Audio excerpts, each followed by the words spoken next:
सभी को नमस्ते. Good evening. Good evening. I think let's start. Yeah. It's okay, Rupali, if you can't change your Yeah, it's background. okay. It's okay. No worries. So, good evening, everybody. Welcome to this session. Today we have a separate session on assignment, and as I already posted on our group, today we will watch two short movies, short films. First is on Devi, entitled as Devi, and then we will have an open discussion, and then another short film. I am very glad to introduce today's resource person, Miss Rupali Petkar. Welcome, Rupali ma'am. Welcome. Thank you. Rupali is a development practitioner and she is a versatile project coordinator. She is working with Vacha. Vacha is an NGO in Mumbai and she is working there since 2015. So she has a wide experience. Hello, am I audible? Right? She has a very wide experience in working with प्राचिता एक minute. हाँ. Yes.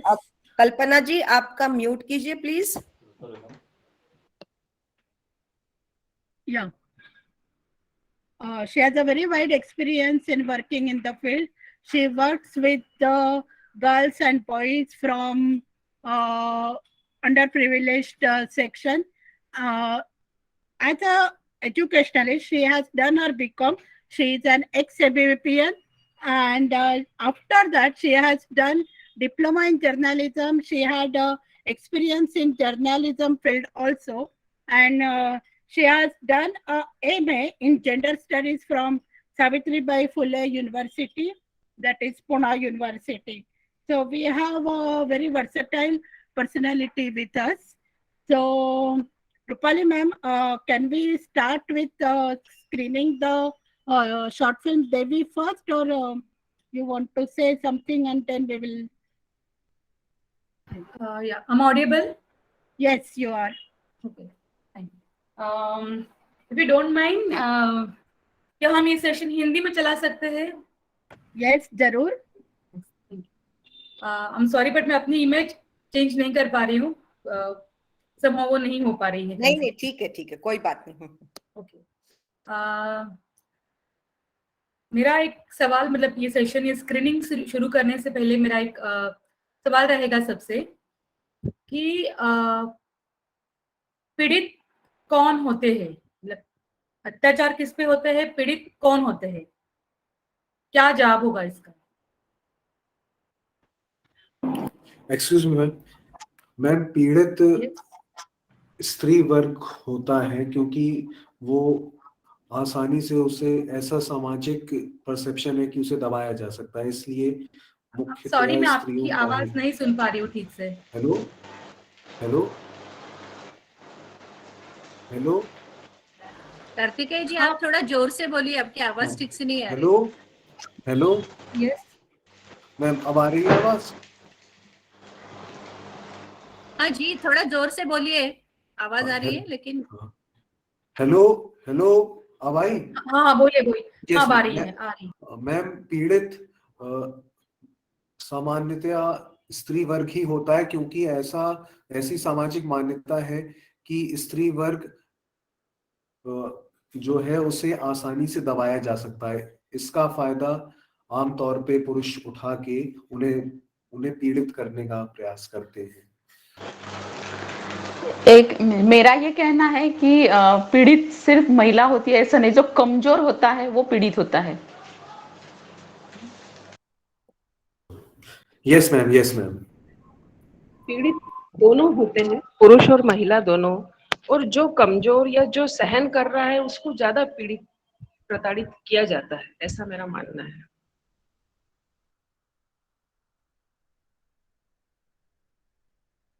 कोई और बोलना चाहेगा इस पर? हाँ जी, रुकता है. मेरा मानना है यही मैं कहने की, जो पीड़ा सहन करता है या जो खुद को कमजोर समझता है और सामने वाले की कोई भी तरह का बल का या सामना करता है या सहन करता है, उससे पीड़ित कहा जा सकता ओके ओके।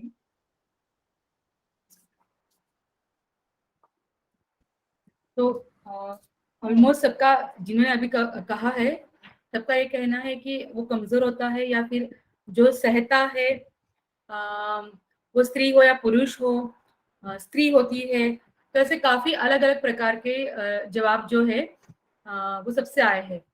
उसी से जुड़कर एक अगला सवाल ये भी है कि क्या कौन से प्रकार के लोग होते हैं जो जल्दी इस पीड़ित बन जाते हैं, मतलब उनकी हम जो बार बार कह रहे हैं कि जो कमजोर होते हैं या फिर वो खुद को कमजोर समझते हैं, तो वो कमजोर या कौन से प्रकार की होती है कि वो पीड़ित बन जाते हैं?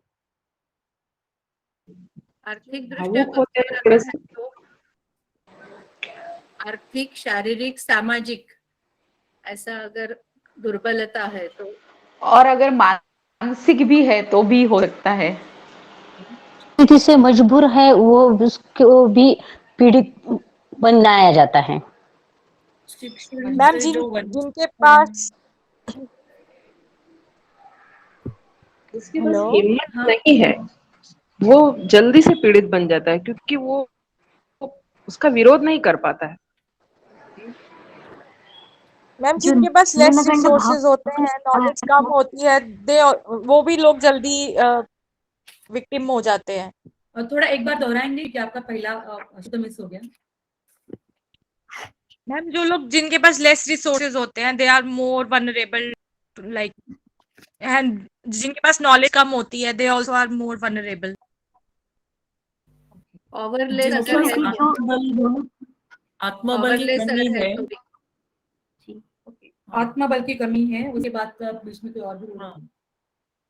और ऐसे खुद व्यक्ति जो को न्यूनगंड भाव की शिकार हो और जो ये समझ सेकेंडरी ही नहीं पा समझने रही वाली। कि अरे जो ये समझ ही नहीं पा रही हो कि उसको अपने अधिकारों के लिए खड़े होना भी उतना ही आवश्यक है, और अगर वो स्वयं नहीं खड़ी होगी तो कोई और नहीं उनके लिए खड़ा होगा।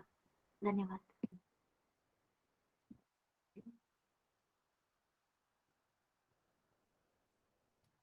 तो मोटा मोटी हम सबने कमजोरियों के कारण क्या क्या हो सकते हैं किसी पीड़ित व्यक्ति के, बहुतांश कारण जो थे वो कारण महिलाओं को लेकर थे, लेकिन हर कारण महिलाओं के लिए नहीं होते थे, कुछ कारण पुरुषों के लिए भी इसमें से हो सकते हैं।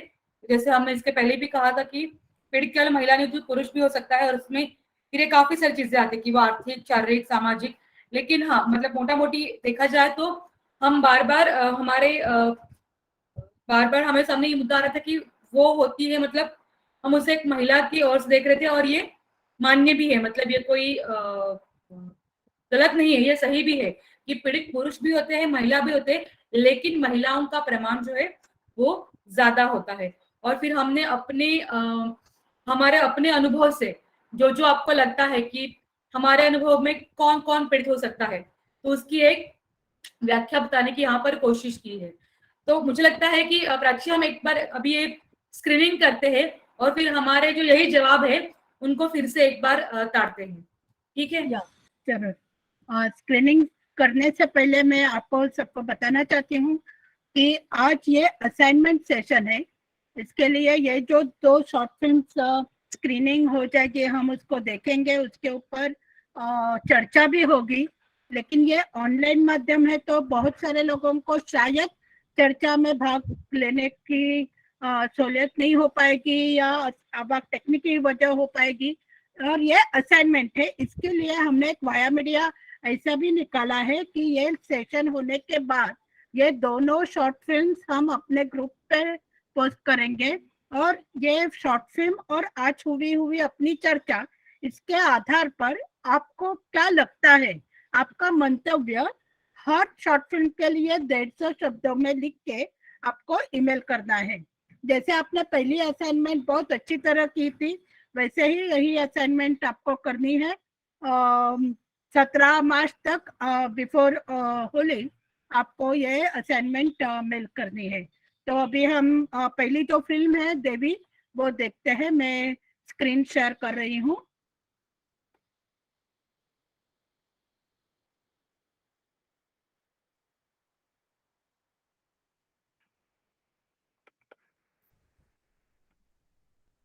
क्या ये दिखाई दे रही है?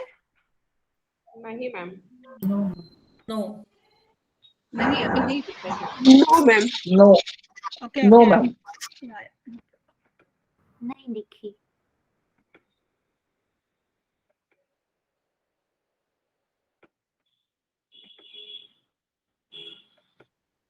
सो पहले भी शायद ये मूवी कई लोगों ने देखी होगी, लेकिन फिर भी आज हम कुछ अलग एंगल से इसी मूवी पर चर्चा करने की कोशिश करेंगे। हमने पहले दो सवाल रखे थे मैंने यहाँ पर कि अत्याचार किस पे होते हैं, मतलब पीड़ित कौन होता है और फिर वो क्यों होता है। तो अब हम इसी चर्चा को लेकर थोड़ा आगे बढ़ेंगे। अब इस सवालों की जवाब हम किस प्रकार देखेंगे। सेशन दोनों तरफ से चलेगा, आप भी कहेंगे मैं भी कहूंगी, क्योंकि डिस्कशन सेशन ही रहेगा ये पूरी तरह से। यस,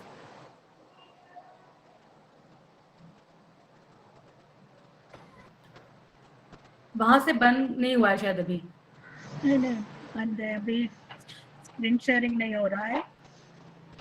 थोड़ा शायद कई लोगों ने पहली बार देखा होगा तो थोड़ा वो सदमे में हो सकते हैं, लेकिन हमें और भी एक दूसरी शॉर्ट फिल्म देखनी है और हमें ज्यादा मैडम, चर्चा करनी है। तो कल्पना जी, हाँ, जो कुछ देखा उससे स्पीचलेस है सब मेरे ख्याल से।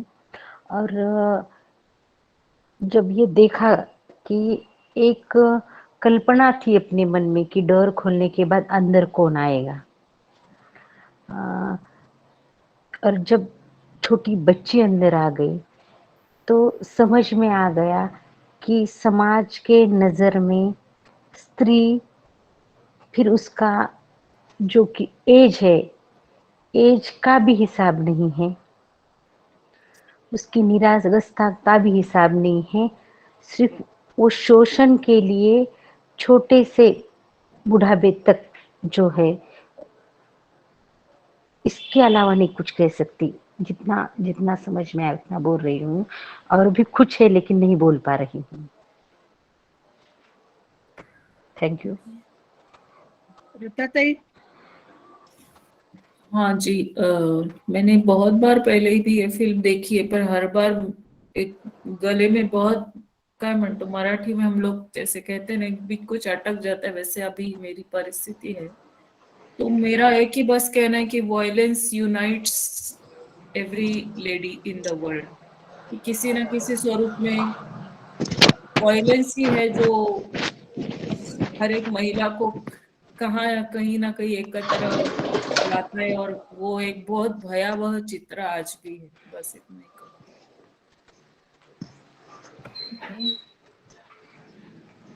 अनुश्री जी। कसं कम्फर्टेबल बसतं? सही में निशब्द आणले नाही तोपर्यंत घेतले. कल्पना जी, वॉइस आपका म्यूट हो सकता है, संभवतः आवाज आ रही है। मुझे ये लगता है कि पीड़ित भाव को जानना और उसके प्रति संवेदनशील होना या उसको महसूस करना, ये कई कबार दो अलग अलग चीजें हो जाती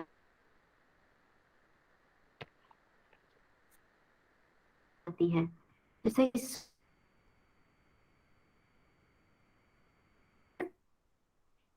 वो तब तक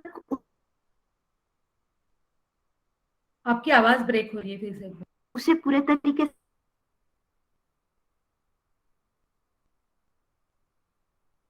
से अपना नहीं पाई जब तक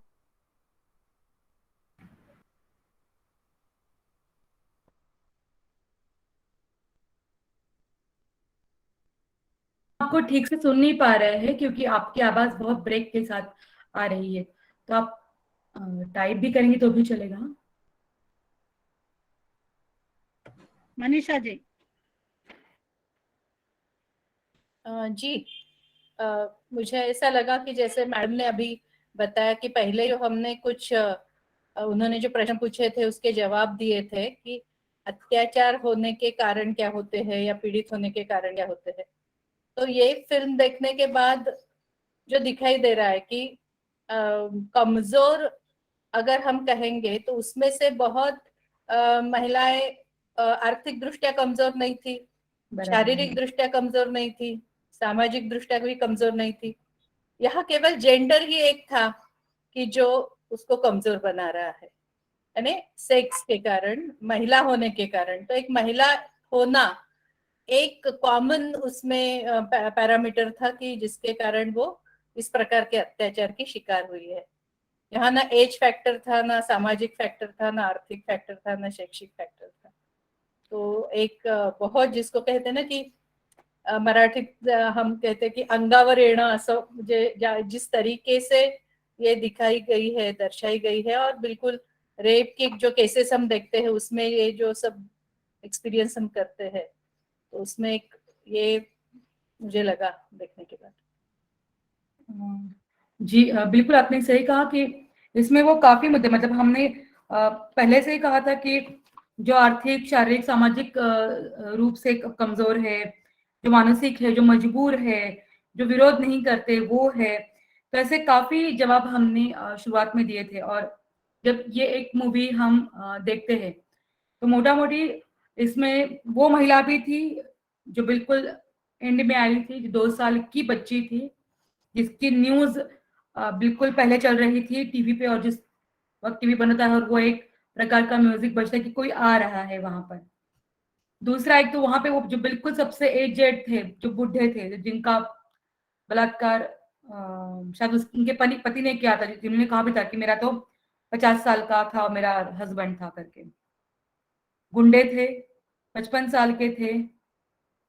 तो ऐसे कई सारे मुद्दे आए कि जो बहुत पढ़ी लिखी थी, एक जो दिख रही थी वो मेडिकल की स्टडीज कर रही थी, मतलब विद्यार्थिनी थी, एक थी जो बिल्कुल बोल नहीं पा रही थी, शायद सुन भी नहीं पा रही थी, तो वो डिसेबल, मतलब या फिर हम उसे कहेंगे कि डिफरेंटली एबल थी।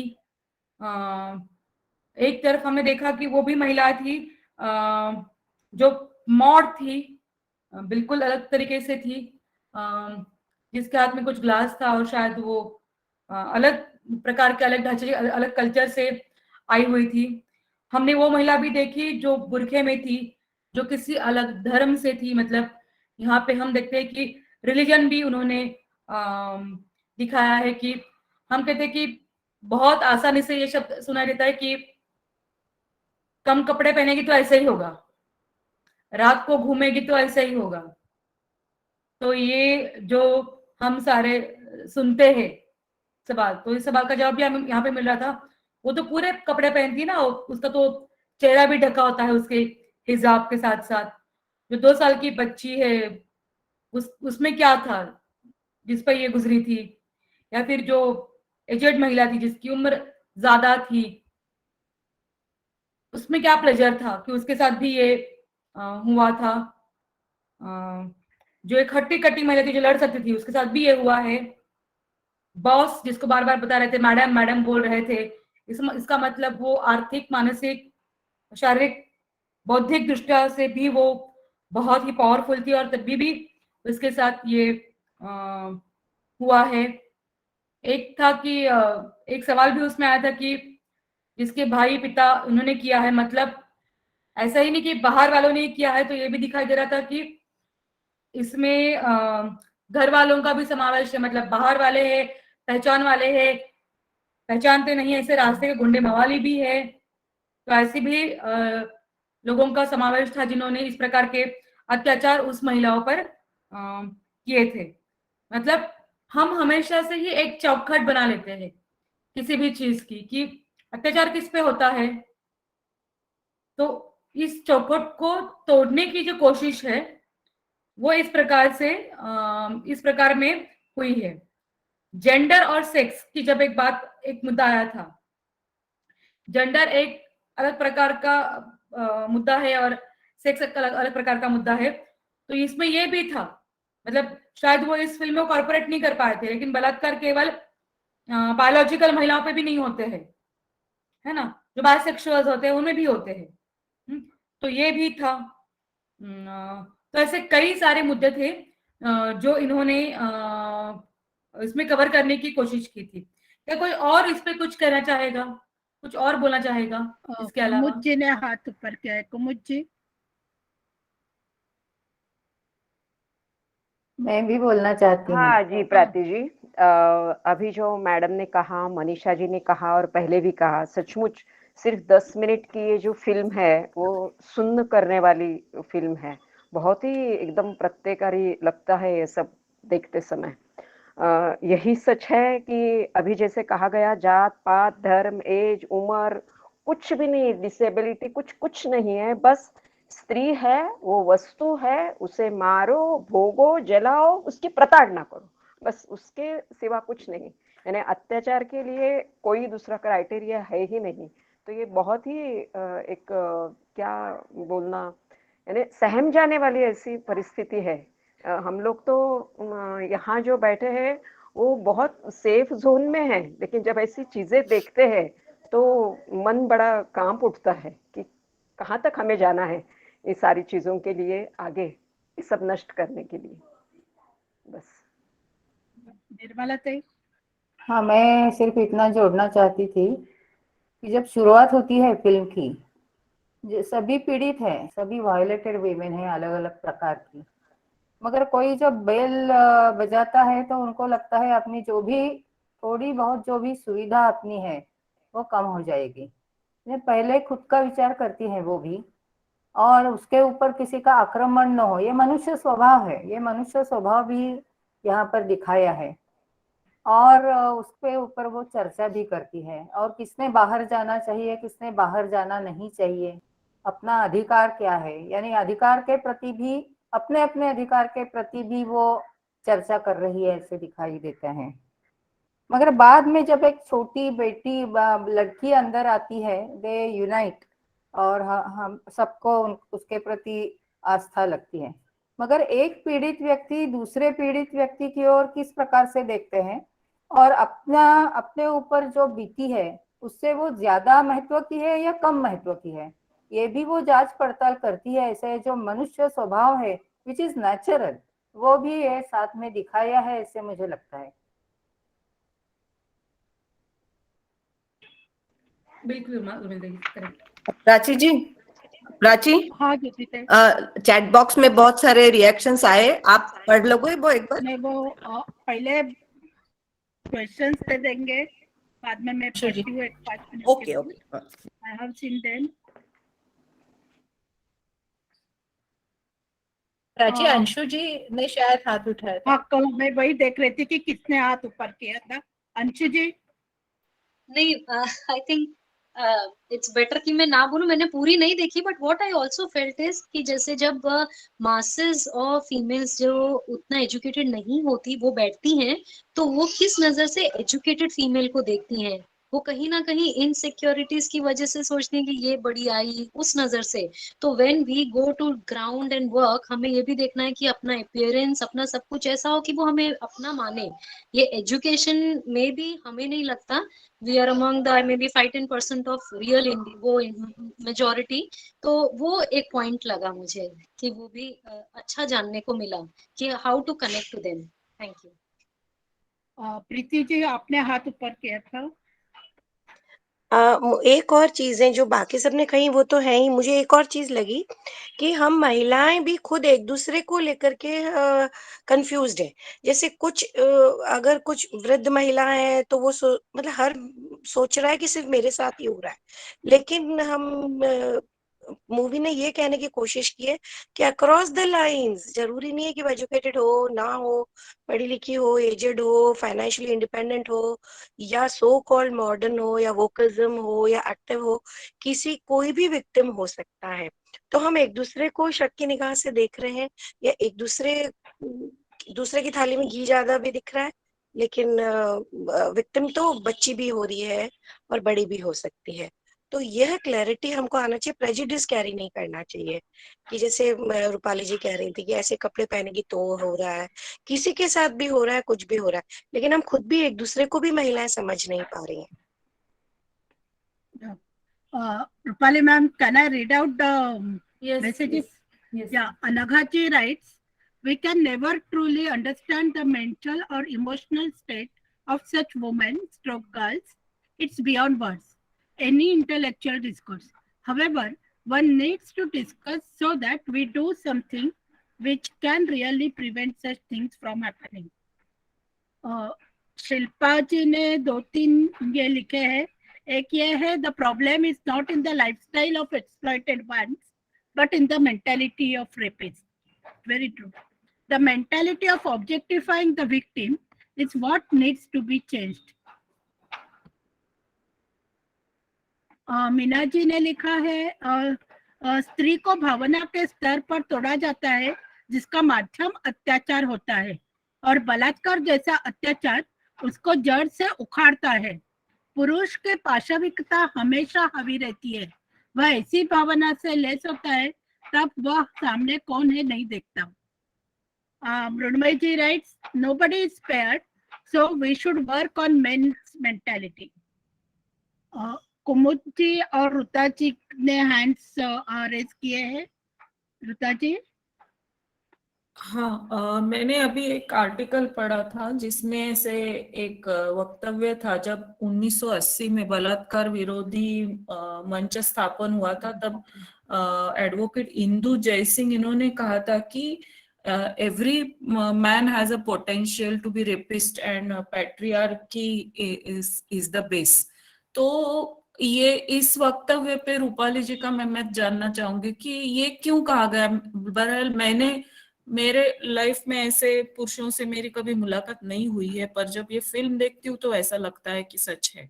तो इस पर आप क्या कहेंगे? Yeah, we will come to that later, Rupali ji. Anagha ji has raised one question. She writes, question that keeps on ringing in my mind is that, can we really reduce the tag of impure, inverted comma, etc. with rape? Can it help reducing the guilt in mind and help the woman to gather herself? Very जैसे बुनियादी सवाल उन्होंने रखे हैं. Yes. कुमुद ताई का भी हाथ ऊपर है. कुमुद ताई. नहीं, मैंने ऑलरेडी बोल दिया, वो तब का हैंड रेज है. प्रीति. यस. यस रूपाली. मैं इसकी जो जवाबों की शुरुआत जो कि आपने लिखा है उस पर जो बोलना है, मुझे अनघा ताई ने जो लिखा है ना वहीं से शुरुआत करनी थी कि जब हमारा ऐसे किसी भी घटना से जब दिल दहलता है, मतलब ऑब्वियसली हमें इंसान है, हमें भावना है, हमें सब लगना ही चाहिए, हमें गुस्सा भी आना चाहिए इस पर, ये सब सही है. लेकिन बिल्कुल ये बलात्कार हुआ है, इसे जब हम इस भावना से देखते हैं कि इसका सब कुछ अब खत्म हो गया है, मतलब बेचारी है ना, जब हम उसे बेचारी का एक टैग लगा देते हैं, या फिर उसके साथ ये हुआ था कैसे जिएगी, या फिर उसके साथ ऐसे नहीं होना चाहिए था, ये जो सारे शब्द लेकर ना हम उसे हमेशा के लिए एक प्रकार के कॉर्नर में डाल देते हैं, है ना, कि उसके साथ ये हुआ है. हमें चोट लगती है तो भी हमारे दिल से ये निकलता है ना कि चोट लगी हमें, है ना. तो ये भी एक चोट ही है. हाँ, ये मानसिक चोट भी है, इसको भरने में टाइम लगेगा, लेकिन ये एक चोट ही है. तो क्यों ना हम उसकी तरफ जो देखने का जो अपना नजरिया है वो एक प्रकार से चेंज कर दे. ये मुझे भी हमेशा ही लगता है, क्योंकि फिर हम वो जो विक्टिम है, वो विक्टिम जो होती, जैसे उस फिल्म में एक ने कहा भी था कि मैं जो मेरे साथ हुआ था उसकी वजह से मैं नहीं मरी थी, तो मैं उसके बाद के ट्रॉमा से मरी थी, है ना. वो जो ट्रॉमा होता है, वो ट्रॉमा क्यों आया? वो ट्रॉमा देने वाले हम जैसे ही आस पड़ोस के लोग होते हैं जो ट्रॉमा दिलाते हैं, अरे है ना, अब इसका कैसे होगा, इसके साथ शादी कौन करेगा. बिल्कुल, किसी के पैर में चोट आई और हमेशा के लिए पैर चला गया तो भी हम कहते हैं अरे अपंग साली, अपंग हो गई, अब इसका क्या होगा जिंदगी में. तो हम ही उसको इस प्रकार के नजर से देखने लगते हैं कि वो घटना एक चीज होती है, और घटना के बाद का जो ट्रॉमा होता है, उस ट्रॉमा से भी कई लोग जीते जी भी मर जाते हैं. मतलब शायद वो ऐसे ही नहीं मरेंगे, मतलब उनका शरीर जिंदा रहेगा, लेकिन वो जीते जी भी मर जाते हैं। तो वो एक प्रकार का जो कहा था वो बिल्कुल सही है। एक ये भी था कि 1980s में जो समिति बनी थी, पेट्रियार्की के कई अंग है, जिसे कुछ जब ईस्ट वेस्ट होता है या फिर राइट लेफ्ट होता है, तो कुछ मानते हैं कुछ नहीं मानते हैं, बट पोटेंशियल पुरुषों में होती है। तो जब ये जेंडर स्टडीज में जब हम देखते हैं जेंडर के स्टडीज से, तो पोटेंशियल हाँ, पुरुषों में पोटेंशियल होती है, वो साइंटिफिकली भी प्रूव होता है, दैट्स ट्रू। इसलिए जो पुरुष जो उस हालत में होता है, उसकी मानसिकता होती है, मतलब कई बार कोर्ट में भी इसके दावे जब होते हैं, जब हम उसके केसेस पढ़ते तो सामने आता है कि मैंने कुछ नहीं किया था, मैं उस कंडीशन में ही नहीं था। जब तक वो कंडीशन में नहीं होता वो कर ही नहीं पाता है। तो पेनिट्रेशन के जब केसेस आते हैं तो उस वक्त उसकी पोटेंशियलिटी वहीं पे प्रूव होती है और फिर वो होता है। तो मैंने नशे की हालत में किया था, ये आर्ग्यूमेंट वहां पे नहीं चल सकता है। दैट इज एक बात है। पैट्रियार्की किससे पनपती है ये समझना उसके लिए बहुत जरूरी होता है कि पैट्रियार्की इसके पीछे का रीजन है क्या। तो पैट्रियार्की किस चीजों से पनपती है वो समझने के लिए शायद एक अलग आपका सेशन बाद में हो सकता है, बट उसके जब हम कारण देखते हैं 1 2 3 4, तो कुछ हद तक पैट्रियार्की इसके पीछे का कारण होता है। मानसिकता बदल रही है लोगों की, पुरुषों की मानसिकता भी बदल रही है, और पैट्रियार्की मतलब केवल पुरुष नहीं होते हैं, पैट्रियार्की में महिलाएं भी होती है। तो पैट्रियार्की हम केवल जैसे जेंडर को देखते हैं, जब जेंडर का शब्द सुनते हैं तो हमारे सामने महिला आती है, पैट्रियार्की सुनती है तो पुरुष होता है, तो वो इस तरह से नहीं होता है। तो जेंडर मतलब भी दोनों या फिर 1 2 3 4 उसके आगे के भी कई और होते हैं, जिसे हम काफी सारे लेंसेज में नहीं लाते हैं, वो भी होते हैं। और पैट्रियार्की का भी हम सारे ही हिस्सा होते हैं। तो पैट्रियार्की मतलब केवल पुरुष नहीं है, बट वो कारण जरूर होता है अत्याचार का। वो अत्याचार केवल महिलाओं पे नहीं होते हैं, तो वो अत्याचार सभी व्यक्तियों पे होते हैं। फिर वो गरीब होता है, फिर वो कास्ट से लेके निचले स्तर का होता है, वो क्लास को लेकर निचले स्तर का होता है। तो उन्हीं सारे स्तर पे पैट्रियार्की काम करती है, ये फैक्ट होती है। तीसरी बात, जब ये होता है कि हमने ये सारी चीजें देखी, तो इसको एक शब्द में कैसे बांधा जाए, मतलब हमने कई कारण इसके बताए, तो अगर हमको इसका अगर एक कारण इसको अगर हमें एक शब्द देना हो तो वो कैसे देंगे हम?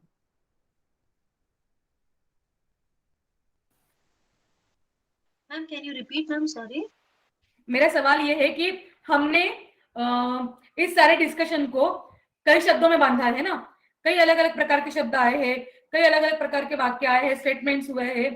तो अगर हमको मोटा मोटी इसको एक ही प्रकार में देखना हो तो किस पे होता है, मतलब किस व्यक्ति पर अत्याचार होते हैं? और रूपाली जी, रेवती जी ने हाथ ऊपर किया था। रेवती जी, आप कुछ बोलना चाहती है?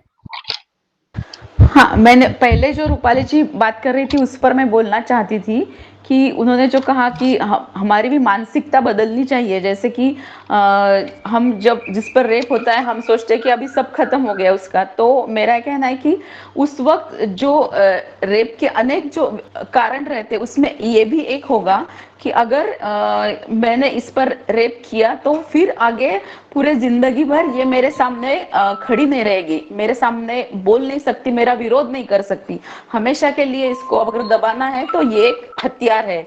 इसलिए हमारी अगर सोच बदल गई कि उसके तरफ देखने की जिस पर रेप होता है वो बेचारी नहीं है, तो फिर शायद ये थोड़ा बदल सकता है।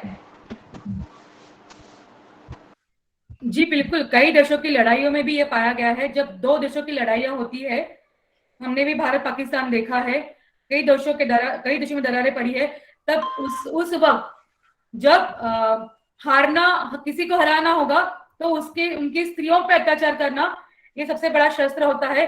कि एक बार उसकी मतलब केवल हम ही नहीं मानते हैं, हमारे पुरुष भी मानते हैं कि हमारी स्त्रियों पे अत्याचार हो गया, मतलब हम उनकी जिम्मेदारी उठाने में हम कमजोर पड़ गए। और एक बहुत बड़ा अस्त्र हमेशा से ही 2 देशों की लड़ाई के बीच भी माना गया है।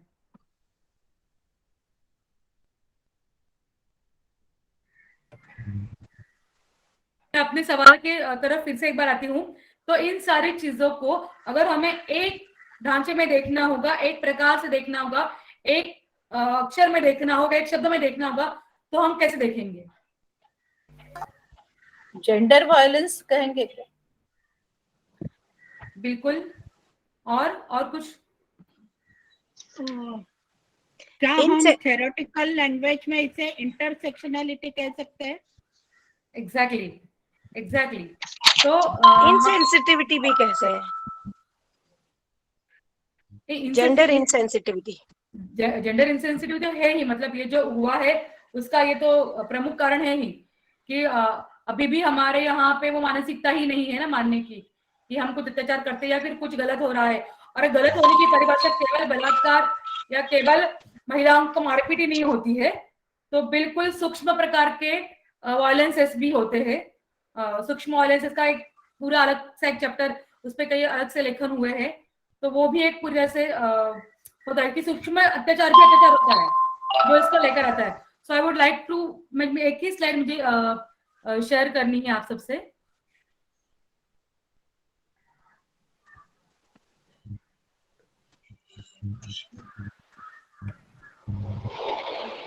Rupali ma'am, sorry, I would like to use a sentence for this entire situation.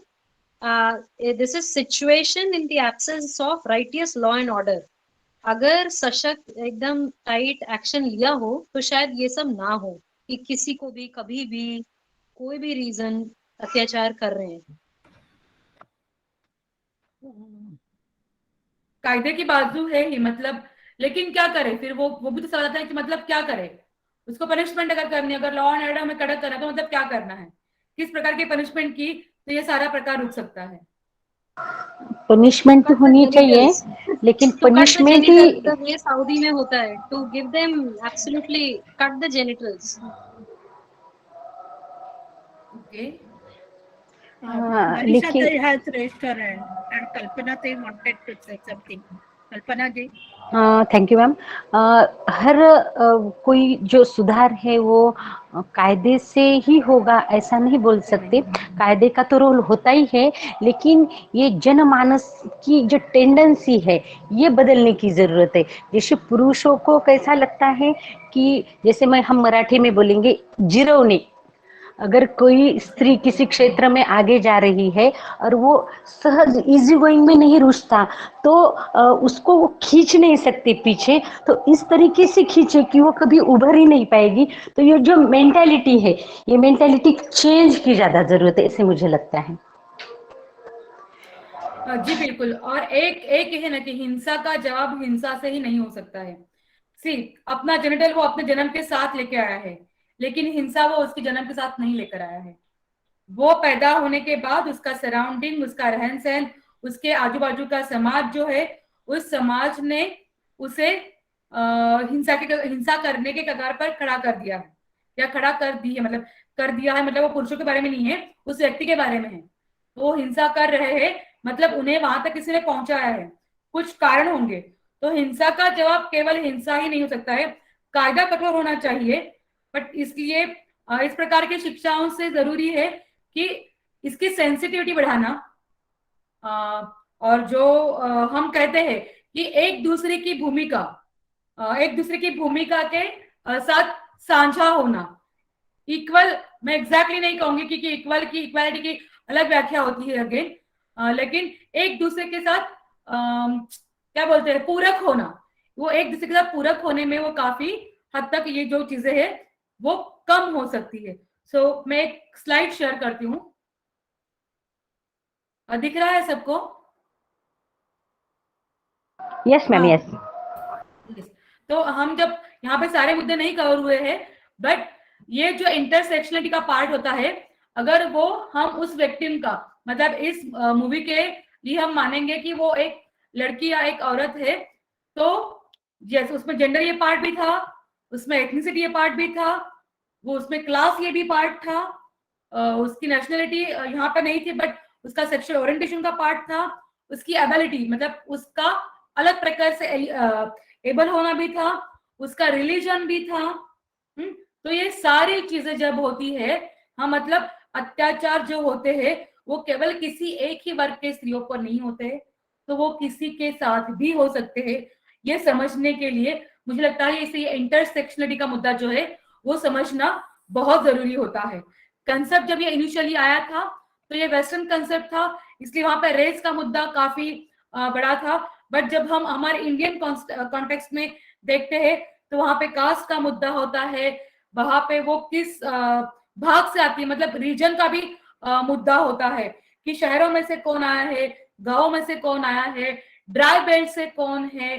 तो इस सारे मुद्दों को भी हम यहाँ पे इंटरप्रेट कर सकते हैं। जो इंटरसेक्शनलिटी होती है तो फिर वो ज्यादा जरूरतमंद होते हैं ना, जो ज्यादा इस प्रकार के भाग से आए हुए होते हैं, गांव से या ड्राई बेल्ट से, तो वो ज्यादा जरूरतमंद होते हैं, उनके पास रिसोर्स कम होते हैं। रिसोर्स का मुद्दा पहले भी किसी ने उठाया था, तो वो इस प्रकार के हादसे के शिकार बहुत जल्दी होते हैं। लेकिन साथ साथ शहरों में रहने वाले, साथ साथ पढ़े लिखे पावर वाले लोग भी होते हैं, और काफी वक्त वो उनके परिवार, उनके समाज से संबंधित लोगों से ही पीड़ित होते हैं। सारे ही आवाज उठाते हैं ऐसे नहीं है, तो कई महिलाएं हम में से भी होती है जो आवाज नहीं उठाती है, या फिर वो उसे अत्याचार ही नहीं समझती है, वो तो उसे एक नेचर समझती है कि ठीक है ये हमारे घर में चलता है, ये हमारी परंपरा है। इस प्रकार का जो चर्चा होती है इसमें होती है। एक और मुद्दा शायद हम थोड़ा मैं उस मुद्दे को कवर करने की कोशिश करती हूँ यहाँ पे, क्योंकि हमें और एक भी फिल्म देखनी है इसके आगे। उससे पहले मैं और एक मुद्दा जोड़ना चाहती हूँ जो अनघा जी ने लिखा है, men are also raped by men, are we considering that too? Sometimes men are taken advantage of by more powerful women and men in the power hierarchy. She has raised a very crucial issue. जी बिल्कुल अनघा जी, इसलिए हमने cover किया था ना कि जहाँ पे अभी इस फिल्म के लिए हमने सिर्फ वहां पे महिला ली थी, लेकिन वो कोई भी हो सकता है। मतलब हम जो ज्योतिबा फुले ने कहा है कि महिला दलित दलित है, मतलब वो सबसे निचले हिस्से में है, लेकिन दलित के हिस्से में शायद फिर वो महिला और पुरुष दोनों होते हैं, है ना। तो अत्याचार उन पर भी होते हैं, केवल मेन ही मेन पे रेप नहीं करता है, तो महिलाएं भी मेन के साथ अत्याचार करती है। तो अत्याचार की या फिर उसकी जो व्याख्या है वो केवल एक ही एंगल से न देखी जाए। अगर हमें इसमें वाकई में ही रोक लगानी है, इसको समझना होगा, तो उसे हर एक एंगल से देखना होगा कि yes man also rape main, women also rape main. उसका प्रमाण बेहद कम है, वो समझ ही सकते हैं। और ऑफ कोर्स पावर स्ट्रक्चर तो होता ही है, जिसके हाथ में पावर ज्यादा है वो कम पावर वालों को हमेशा दबाने की कोशिश करता है, फिर वो प्रकार रेप का हो या फिर किसी भी प्रकार से हो, उनको दबाने की कोशिश करता ही रहता है। इस अंशु जी आपने हाथ ऊपर किया है। नो सॉरी, वो पहले का था। मुझे जरा एक इंटरसेक्शनलिटी के बारे में कुछ जोड़ना था। जी मुझे प्लीज। मुझे एक लगता है कि जैसे आपने कहा इंटरसेक्शनलिटी का, कि जिसमें समाज में जो अलग अलग स्तर की महिलाओं के बारे में अगर कहेंगे तो इस प्रकार से वो अलग अलग इसमें विभाजित है, तो उसको सबके इश्यूज को, सिचुएशन को हमें एड्रेस करना पड़ेगा। और जब तक वो नहीं करेंगे तब तक हम महिलाओं के बारे में कुल मिला के ठीक से सॉल्यूशन की तरफ नहीं जा सकते हैं। मुझे लगता है कि ये पॉजिटिवली लेना चाहिए, लेकिन कभी कभी उसका एक उल्टा ना हो कि हम सब महिलाएं फिर इस प्रकार से सेग्रीगेटेड इस रूप में ना रहे। यानी हर बार फिर मुझे एज अ महिला, ये मेरी आइडेंटिटी के पहले मैं जिस जाति से हूँ, जिस समाज से हूँ, जिस स्तर से आती हूँ कल्चरली वगैरह, ये मुझे ज्यादा नजदीक का लगता है, जो नेचुरल भी है। लेकिन उससे ऊपर उठकर कहीं ना कहीं इस प्रकार से एक कुल मिला के महिलाओं की समस्याओं के बारे में भी हमें सोचना पड़ेगा कुल मिला के। तो ये दोनों चीजें एक साथ साइमल्टेनियसली जानी चाहिए, अदरवाइज फिर हम ऐसे बिखर जाएंगे, यानी महिलाएं अलग अलग तबके में ही रह जाएगी। तो इस प्रकार से भी न हो, तो ये इसको मुझे ऐसा लगा कि वो भी देखना चाहिए। बिल्कुल मुझे आपने बिल्कुल सही मुद्दा उठाया है। हमें इसलिए पहले सबसे पहले हमें ये एक्सेप्ट करना होगा कि हर स्तर के महिला पे अत्याचार होता है, इसलिए ये सबसे पहले हमें एक्सेप्ट करना होगा। वरना हमारा एक्सेप्टेंस ही वहां पे कम हो जाता है कि हमारे साथ कुछ नहीं होता, उनके साथ होता है। जो वो और हम, ये जो भाषा होती है ना, उनके साथ, हमारे साथ, उनकी बस्ती हमारा घर, मतलब ये मैं अपने अनुभव से ही बार बार कह रही हूँ, क्योंकि मैं बस्तियों के साथ काम करती हूँ, बिल्कुल बस्तियों के साथ काम करती हूँ। और कई बार मुझे फोन आते हैं कि मुझे ना आपकी लड़कियों के लिए ना कुछ देना है। तो हम पूछते कि क्या देना है, फिर वो कहते हैं कि हमें ना फूड देना है।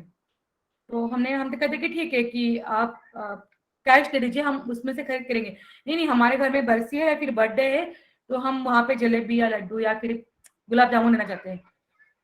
तब हमें वहां से झगड़ा करना पड़ता है कि ठीक है, आपकी एक भावना है, वो हम समझ सकते हैं, लेकिन उनको केवल वही चीजें नहीं मिलती ऐसे नहीं है, और वही जरूरी ऐसे नहीं है। तो शायद उनके लिए एक वक्त का अनाज जो है वो जरूरी हो सकता है। जब हम बस्ती के बच्चों के साथ काम कर सकते हैं, आपके घर में बरसी पूजा होगी लेकिन उनमें न्यूट्रिशन कम है, तो उन्हें अंडे की, दूध की, चिक्की की जरूरत होती है, तो वो हम उन्हें खरीद के देंगे। लेकिन हमारी जो भावना होती है ना, फिर वो वहां पे खत्म होती है ना। मतलब हम हमारी ओर से तो बिल्कुल मानते हैं कि हमें कुछ देना चाहिए, लेकिन हमें करना चाहिए, ये जब आता है तब वो और हम। तो औरतों में भी बिल्कुल इस प्रकार के पड़ाव होते हैं कि वो औरतें, हम औरतें, ये प्रकार की औरतें, इस क्लास की औरतें, इस कास्ट की औरतें, पढ़ी लिखी औरतें। तो इस प्रकार का फिर वो जो होता है भावना होती है, और फिर हम ही कहते हैं कि औरतें ही औरतों की दुश्मन होती है। ये एक प्रकार का सेंटेंस हम ही कहकर रुक जाते हैं। हाँ ललिता जी, आप बोलिए, आप कुछ बोलना चाह रहे हैं। Meenakshi, shall I? Yes, please go Yes. ahead. Yes, very rightly said. And the one thing what I noticed in this short film is, for sure, in the society where we live in, it is a collective reality for many women that they are undergoing sexual violence. But one thing this movie is trying to say very strongly is, all these rape survivors, they are in a desolated condition. Actually, they are all living in a desolated way. I could see, the silence in everybody's face. There is a trauma, and there is a helplessness. They are feeling as they are facing some shamefulness, and they are not, they are not, kept happily by their patriarchy. So one thing, it's a very bad truth that everybody is facing this sort of sexual violence. Some endure it bravely. At the same time, the society should transform in that end, like our government, it should be very committed towards surviving these sort of victims. And awareness, like Devi movie short film is giving some message. Likewise, we should take in some sort of more awareness, because there is no escapism, as very rightly said by Manisha ji also. Being women is the only thing they are supposed to this sort of violence. So all women, irrespective of the age, class, creed, they are experiencing this sort of violence. The only thing what we can do is, we should bring about more awareness to face all this thing in a very brave manner, and the government should be very committed, so that the laws are very strict. And and one more thing, very important thing, that women from the village side, that elderly women, she's arguing with that medical student, and that dialogue is very important, because nearly 65% of our population is in rural India, in which 48 out of the whole women population, 48% women are from rural India. That one dialogue where what she says is, leave your education and concentrate on the current issue. This denotes that many of the women, those who have undergone such violence, they are not able to concentrate on their education and future.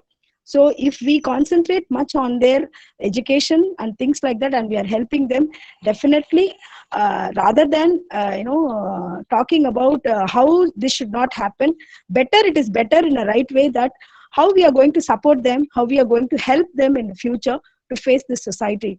And this is what I got to know from this short film. Thank you so much. Thank you Lalita जी।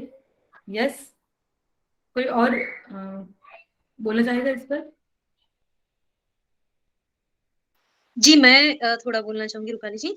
वो ये कि मुझे ऐसा लगता है, जो नाम रखा है देवी, मैंने अभी इसमें चैट विंडो में लिखा कि वो इसलिए भी हो सकता है रखा कि हम इंडियंस, मेल्स, फीमेल्स, लड़के सब, कि हम पूछते तो हैं देवी को, बट हमारा कहीं ना कहीं as parents, as education system, वो जो स्वामी विवेकानंद जी कहते थे कि पूजा सिर्फ मंदिर तक, मंदिर रूम तक नहीं होनी चाहिए, it should implement, it should manifest. तो हम देवी को पूजते हैं, लड़के वहां से पूजा करके मंदिर से निकले और यहाँ ये कर दिया, तो वो देवी को धीरे धीरे बचपन से कि कैसे उसका नजर भी, उसका आउटलुक टुवर्ड्स लाइफ बदलना चाहिए। वो नहीं है यहाँ पूजा कर रहे हैं और यहीं देवी को ही इतना वो कर रहे हैं। तो may be that is one very big thing कि morals, ethics, and I am very much against this secular education system जो ABCD यही सब बस ये कर लिया हो गया। इट शुड बी नीति नियम, क्या है, what is right, what is ब्रह्मचर्य। ब्रह्मचर्य में जो हमारा गुरुकुल सिखाता था 8 लेयर्स होते हैं, तो it is not only the final which is intercourse. First is कि क्या है, you there are set course, तो when that course comes in masses और हमारा एजुकेशन सिस्टम बदलेगा तो ऑब्वियसली मर्दों का देखने का नजरिया, फीमेल्स का, सब बदलेगा। That science is there but it is not being passed to the children from right age. That is the reason all this we are seeing. Is I feel कि देवी इसलिए भी नाम रखा है बहुत सोच के। Thank you. यस मैडम मैं कुछ बोलूं? जी जी बिल्कुल। फिलहाल में 2 दिन पहले ही महिला दिन हुआ है। तो अभी जो मैडम दोनों ही मेरी सहेलियों ने वही बात की है कि हमने अपने को खुद को देवी, सती सावित्री, इसमें अपने आप को एक मतलब उसमें ही हम सीमित रह गए हैं। तो आप देखिए महिला दिन के प्रोग्राम पे कहीं पुरस्कार दिए जाते हैं और उस दिन के लिए उनको पुरस्कार देके कहीं ना कहीं पुरुष वर्ग को या समाज को ऐसा लगता है कि हमने इनको खुश कर दिया। लेकिन हमें कहीं तो भी ये अपनी संवेदना जगनी चाहिए कि हमें ये पुरस्कार, देवी, मंदिर ये नहीं चाहिए। तो हमें किसी के साथ कंपटीशन नहीं है, कोई एक बदलाव भी नहीं है कि तुम अलग हम अलग, लेकिन हमें हमारा एक स्वतंत्र व्यक्तिमत्व चाहिए और उस व्यक्तिमत्व की पहचान और उस अस्तित्व का सम्मान चाहिए, ऐसा मुझे लगता है। Thank you. बिल्कुल, हमें इंसान करके मानिए, हमें चलेगा, हमें इंसान कहिएगा और इंसान मानिएगा और इंसानों की तरह हमसे बिहेव करिएगा, वही हमारे लिए काफी है। कोई भगवान नहीं बनना है, हमें कोई देवी नहीं बनना है। Can we go ahead because we have to watch one Yes. other film. हाँ, मुझे सिर्फ उसमें का एक आखिरी मुद्दा था जो मुझे हमेशा ही एक हिंट देता है, लगता है कि जब वो जो छोटी बच्ची है जो अंदर आती है और वो कहती है कि तुम यहाँ पर सुरक्षित हो, मतलब ये वो माहौल है जहाँ पे शायद जिंदा कुछ भी नहीं है लेकिन फिर भी डर है। तो क्या मरने के बाद भी डर है? मतलब हम इसके बियॉन्ड कुछ सोच ही नहीं पा रहे। शायद वहां पर भी हैवानियत होगी और इसीलिए उन्हें एक छोटा सा कमरा मिलेगा। क्या हमारे साथ का ये डिस्क्रिमिनेशन कभी खत्म नहीं होगा? क्या मरने के बाद भी नहीं होगा? मुझे ये सवाल जो है वो बार बार हमेशा आता रहता है। आई थिंक आप जब लिखेंगे उसके ऊपर तो जरूर सोचना है इसके ऊपर। Thank you. Ruta ji, can you present a second film? हाँ, आप मुझे लिंक मैंने दिया है, मैंने ग्रुप पे ही भेजा है। ग्रुप पे है, ठीक है, मैं देख लेती हूँ।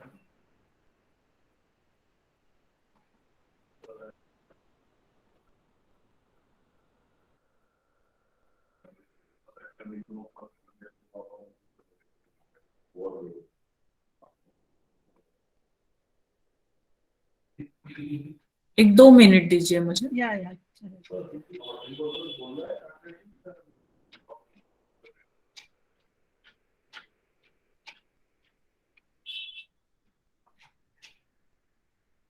ये जो है प्राची जी, इंस्टाग्राम वाली। Instagram, okay okay. मेरे सबसे निवेदन है कि अभी जो हमने चर्चा की है वो थोड़ी देर के लिए हमें वो साइड में रखनी है और फ्रेश माइंड से ये दूसरी फिल्म देखनी है। अगला जो पड़ाव है हमारे सेशन का वो इस प्रकार का है कि जो जिसके बारे में हमने पहले थोड़ी बात की, जेंडर का एक मुद्दा आया था और ये बिल्कुल उसी को लेकर आने वाले कुछ सवाल है, जिसमें से कई सवालों का सामना हम में से कई लोगों ने किया होगा, शायद कर रहे होंगे, तब जवाब नहीं दे पाया होगा, अभी सोच रहा होगा। तो थोड़ा सा यहाँ पे एक्सपीरियंस शेयर करते हैं एक दूसरे के साथ। क्या होते हैं, क्या आपने इस प्रकार के सवालों को कभी झेला है? Rutaji has raised her hand. Yes, Rutaji? Rutaji? हाँ, ये बहुत ही एम्पावर्ड था फिल्म। और हाँ, हर एक स्त्री को जब वो कुछ अलग करने का धाड़स करती है तो ऐसे कई सवाल आते हैं, पर how we take it into our stride and how we answer those questions through our empowered actions, that speaks a lot, I think. So action speaks louder than words, ऐसा मुझे इसमें लगा कि करके दिखाना है बस हमको, और क्या है। Okay. Yes. मनीषा जी। मजदी आपका आप बोलिए ना, आपका हाँ हाथ। जी। इसमें मुझे एक लगा कि जैसे जो क्वेश्चंस उन्होंने यहाँ पर चूज किए हैं, तो जनरली हम उसका अर्थ अलग तरीके से लेते हैं, जो जेंडर बायस हमारे रहते हैं उस तरीके से। लेकिन यहाँ पर जैसे उन्होंने कहा कि 2 मदर्स होना ये कैसे रहेगा एक किसी चाइल्ड के लिए, तो उसका जवाब उन्होंने बहुत अच्छे से दिया कि ये तो मैटर नहीं करता कि 2 मदर से या 2 फादर से, ये मैटर करता है कि कितने वो लविंग पेरेंट्स है। तो ये बिल्कुल हमारे कभी दिमाग में नहीं आएंगे इस प्रकार से, जिसको कहते हैं कि ब्रेकिंग स्टीरियोटाइप्स वाला जो है। तो बहुत अच्छे सवाल और उसके जवाब, मुझे लगता है कि बिल्कुल बार बार इसको देखना चाहिए, ऐसा इस प्रकार से है। यस, कुटुंब को हमने बिल्कुल एक ढांचे में बांध दिया है। मतलब हमारी संस्कृति है कि हम कुटुंब में रहते हैं, कुटुंब के मूल्यों को हम मानते हैं, जानते हैं, ये सही है। लेकिन फिर हम जिसे मूल्य मानते हैं वही कुटुंब होता है, और कुटुंब की व्याख्या कोई हो ही नहीं सकती। ये हमने अपनी एक चौखट बना ली है।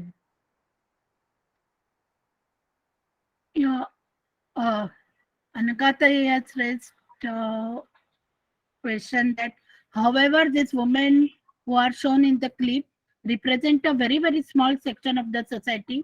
We need to find out the questions and answers which can fit in the middle space, which can be helpful to our girls and women in the villages, cities and middle class aspirational group.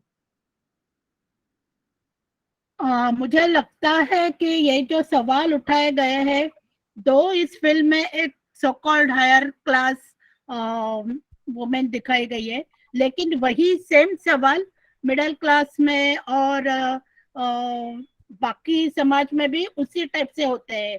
उसका जरिया थोड़ा अलग होगा। मतलब यहाँ जो as of 33 बताया गया है कि अरे तू 33 की हो गई, कौन करेगा तुमसे शादी। शायद वो किसी देहात में अरे तू 20 की हो गई, कौन करेगा तुमसे शादी। मतलब pattern is the same, only the numbers differ. ऐसा होता है। तो ये क्वेश्चन बुनियादी क्वेश्चन है, ऐसा मुझे लगता है। बिल्कुल। Can I just explain my question? Yeah, please.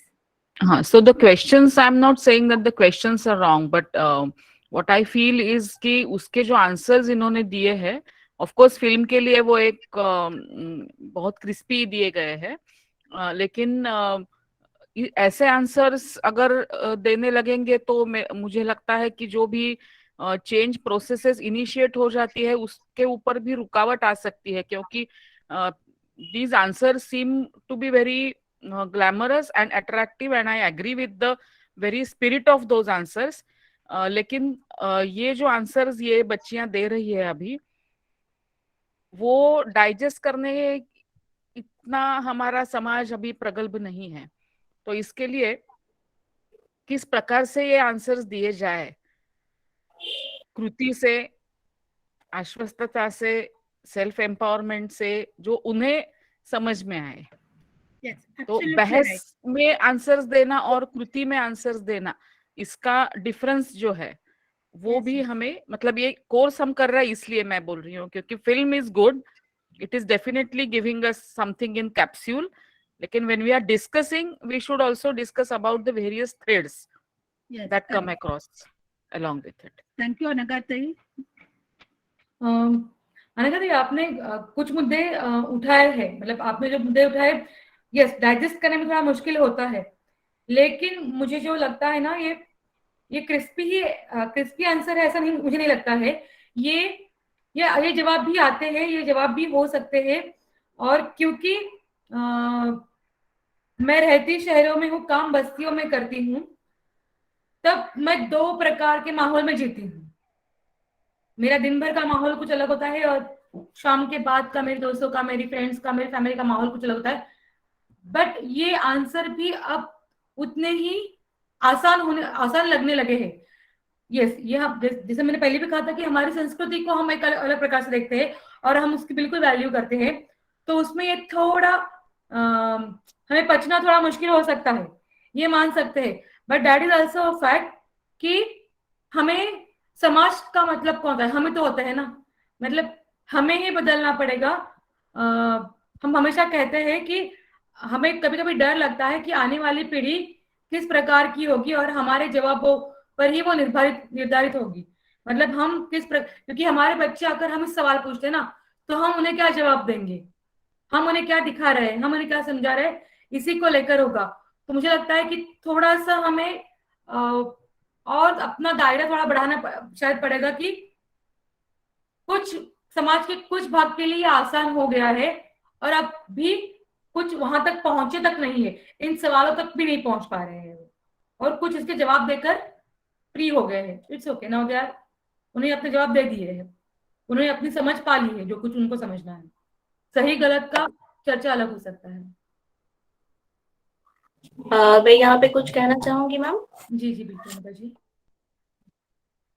जो मूवी, हालांकि मैं पहली मूवी को नहीं देख पाई और मैं ट्रेवल में थी, अभी मैंने जो आपकी क्लिप देखी है, वीडियो क्लिप, तो मुझे लगता है कि सवाल भी बहुत अच्छे ढंग से, और ये जो है हमारे रोजमर्रा के जीवन में हमें इन सवालों का जो है हम सामना करते हैं, तो और जिस तरीके से जवाब देने का एक ढंग था, वो एक रेडिकल, हालांकि हम इस तरीके से भी देखेंगे कि आजकल परिवार क्या है, अब डायरेक्ट ना किसी पूछ को भाई तुम कौन हो, कितना है, तो परिवार आपके परिवार, बट जवाब भी मुझे लगता है कि काफी हद तक जो है सही दिए गए।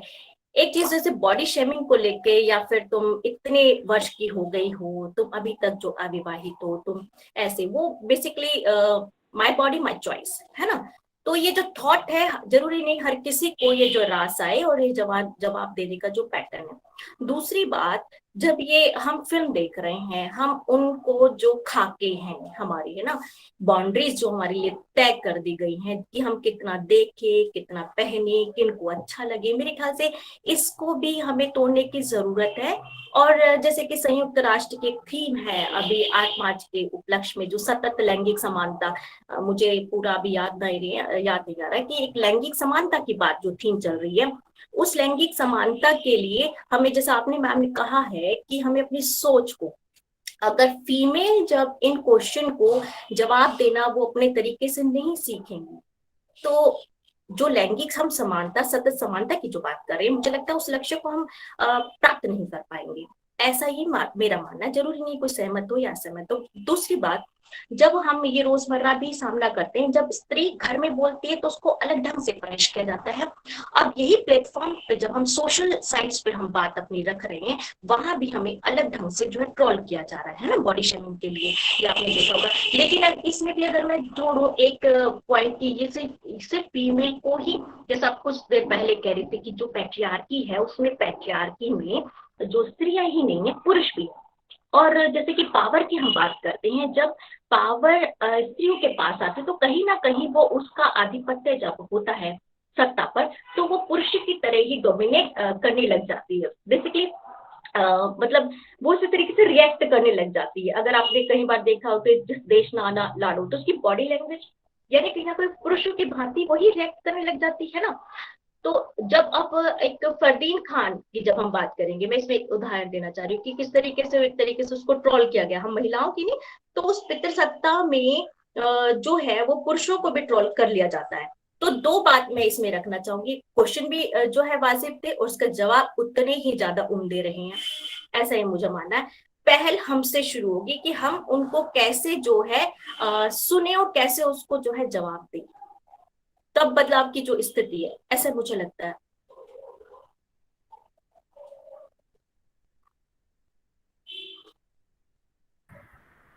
ओके अमिता जी, आपने जो जो हम कह रहे हैं कि दायरा थोड़ा बढ़ाने की जो कोशिश है, आपने उसको अच्छी तरह से बिल्कुल रखने की कोशिश की है। शुरू होगी, क्योंकि हमारा आधी आबादी का संघर्ष तो ये लाजमी है कि लंबा चलेगा, लेकिन जो पहले जो लेके यहाँ तक हम पहुंचे हैं कि हम एक दिवस के रूप में भी अपने अधिकारों को जो सेलिब्रेट कर रहे हैं और जिनके संघर्षों से हम ये पाए, तो इसको भी आगे ले जाने के लिए मुझे लगता है पहल हमसे ही शुरू होगी। हमें उनका आंसर, उनका तोड़ हमें पास आना चाहिए। आई थिंक यस, बट मुझे अनिता ताई के एक बात से भी मैं सहमत हूँ कि ये जो क्लिप थी वो किसको रिप्रेजेंट कर रही है, समाज के किस हिस्से को वो रिप्रेजेंट कर रही है। उसका रिप्रेजेंटेशन जो हमें दिखाई दे रहा है वो मोटा मोटी थोड़ा सा अपर क्लास लोगों, अपर क्लास वाइज हमें वो दिखाई दे रहा है, बट सवाल नहीं बदले हैं। सवाल दोनों जगह पे अमूमन सेम ही होते हैं, जैसे प्राची जी ने भी कहा था कि उसके आंकड़े या फिर उसके कॉन्टेक्स्ट कहाँ पे बदल सकते हैं, है ना, तो वो कुछ हद तक सही है। बट यस, हमें ये भी देखना होगा कि ये दरारें इन सवालों को हम लेकर अगर हम इन दो क्लास की चर्चा करें तो दरारें बढ़ती जाएगी। इसलिए हमें केवल जेंडर रिलेटेड क्वेश्चन और उसके जवाब, मतलब ये क्लिप का शायद मतलब ही वही है ना कि हम किस तरह से जवाब देंगे, हमें उन्हीं की तरह जवाब नहीं देना, लेकिन हमें हमारे जवाब देने के लिए कुछ आइडियाज इससे मिल जाए, या फिर हमें सवाल पूछना, इसका मतलब केवल उसके सामने वाले को उसका जवाब नहीं चाहिए होता है। तो जब हमसे सवाल होता है, इसका मतलब आप गलत हो ये बताने का वो एक तरीका होता है ना। मतलब तुम अब 33 की हो गई हो, तुमसे अब कौन शादी करेगा, ये सवाल नहीं था, तो ये क्लियर कट तुम गलत हो ये बताने का एक तरीका था। तो वो भी उन्होंने काफी हद तक उसमें बताने की कोशिश करी है। यस, कोई और? हाँ, मैं कहना चाहूंगी कि ये जो सवाल पूछे गए, ये आई मीन ये हमारे स्त्रियों को पूछे जाने वाले सभी सवालों का एक संक्षिप्त रूप यहाँ आ गया है। उसके कपड़ों से, उसके पीरियड से, उसके करियर से, उसके घर से, ट्रांसजेंडर वुमन हो तो वो तुम वुमन हो ही नहीं। तो ये जो सवाल है, तो they are very basic and very pointed, and many women have faced these questions in different ways. अभी कहीं मैं जाती हूँ तो मैं अगर बिंदी नहीं लगाती हूँ तो मुझे आज भी पूछा जाता है, अरे बिंदी क्यों नहीं लगाई तुमने। तो ये बेसिक है सवाल, और हमेशा एक स्कैनर में ही, स्कैनर के पीछे हमें देखा जाता है, ऐसा फीलिंग मुझे जो आता है ऐसे सवालों को। तो यही फीलिंग यहाँ भी आया कि why I am so scanned for every action I am doing. It's a small bindiya. Exactly Durga ji, मुझे तो ये काफी बार फील होता है क्योंकि मैं कुछ नहीं पहनती हूँ तो मतलब मेरा पार्टनर जिंदा है भी या नहीं भी, और मेरा धर्म कौन सा है, इसको लेकर भी काफी सवाल उठते हैं कि मैं हूँ कौन एग्जैक्टली। और जब ये होता है कि मैं एबीवीपी से बिलोंग करती हूँ तो फिर और सवाल आते हैं कि कैसे, मतलब मैं ऐसी हूँ तो मैं एबीवीपी से कैसे बिलोंग हो सकती हूँ, मतलब मैं फिर अगर मैं वहां से तो मैं ऐसे कैसे हो सकती हूँ। सो एग्जैक्टली हमें स्कैन करने का एक तरीका होता है। एग्जैक्टली जैसे मैम मैं ये कहना चाहती हूँ, क्वेश्चंस हमसे पूछे जा रहे हैं ना, तो ये बेसिकली क्या रीजन है कि क्यों, क्योंकि पैट्रियार्की कितने स्मार्टली वर्क कर रही है कि तुम भटक रही हो, तुम ट्रेंड पे आ जाओ, तुम जो है मार्क पहनो, ठीक है, तुम जो सिंदूर लगाओ। ये बेसिकली क्वेश्चन जो है पिन पॉइंट किस लिए है, ये भी समझने की जरूरत है ना, क्योंकि लगातार जो है। और फिर उन्होंने, मैं ये भी देख रही थी कि पितृसत्तात्मक समाज में किस तरीके से जो है एक तरीके से ने स्मार्ट बिहेव करना शुरू कर दिया। ओहो, आज की स्त्रियां पढ़ने लिखने लग गई है, अब तो ये करवा चौथ की व्रत नहीं रख रही है, ठीक है, अरे भाई अब तो फिर वहां पे पैटर्न मैंने क्या देखा, कि अरे भाई तुमको 1000 की साड़ी दिला देंगे तो 2000 की दिला देंगे, व्रत रखो। अच्छा तुम्हारे साथ मैं भी व्रत रखता हूँ तो यानी तुम उस ढर्रे पे जो चले आ रहे हो उसको जो फॉलो करते रहो। ऐसा भी है क्यों लगातार हम ही को ही टारगेट करता रहता ना समाज। मेरे साथ तो एक और बोल सकती हूँ। जी बिल्कुल बिल्कुल, ये एक्सपीरियंस शेयरिंग का ही पूरा सेशन है। मेरे साथ तो एक बहुत मजेदार बात हुई थी। जब मेरी दूसरी लड़की हुई थी तो मेरे घर के पड़ोस में रहने वाली एक बुजुर्ग महिला ने मुझे ऐसा पूछा था कि अरे इतनी पढ़ी लिखी होने के बावजूद भी दूसरी लड़की हो गई। तो मैंने उनको जवाब दिया कि हाँ पढ़ी लिखी हूँ इसीलिए दूसरी बेटी हो गई है। अब मुझे मैं 36 हूँ तो मुझसे एक क्वेश्चन जरूर रहता। अरे एक सेकंड ना, मैं सिर्फ इनकी बातों पे एक कमेंट देना चाहूंगी कि हमेशा ये पाया जाता है कि जो गर्भ गिराने में जो लोग होते हैं वो ज्यादा करके पढ़े लिखे और पावर मतलब इकोनॉमिक पावर जिनमें ज्यादा होती है इसी वही होते हैं। तो हाँ मतलब इसी वही उनका कहना यही था कि उनका कहना तो यही था सेम। तो just I want two point out कि ये क्यों होता है, मतलब ये हम सवाल आप वाकई में पढ़ी लिखी हो ना, दैट मींस अगेन एक स्कैनर आपके बीच में आ गया, ये कैसे हो गया?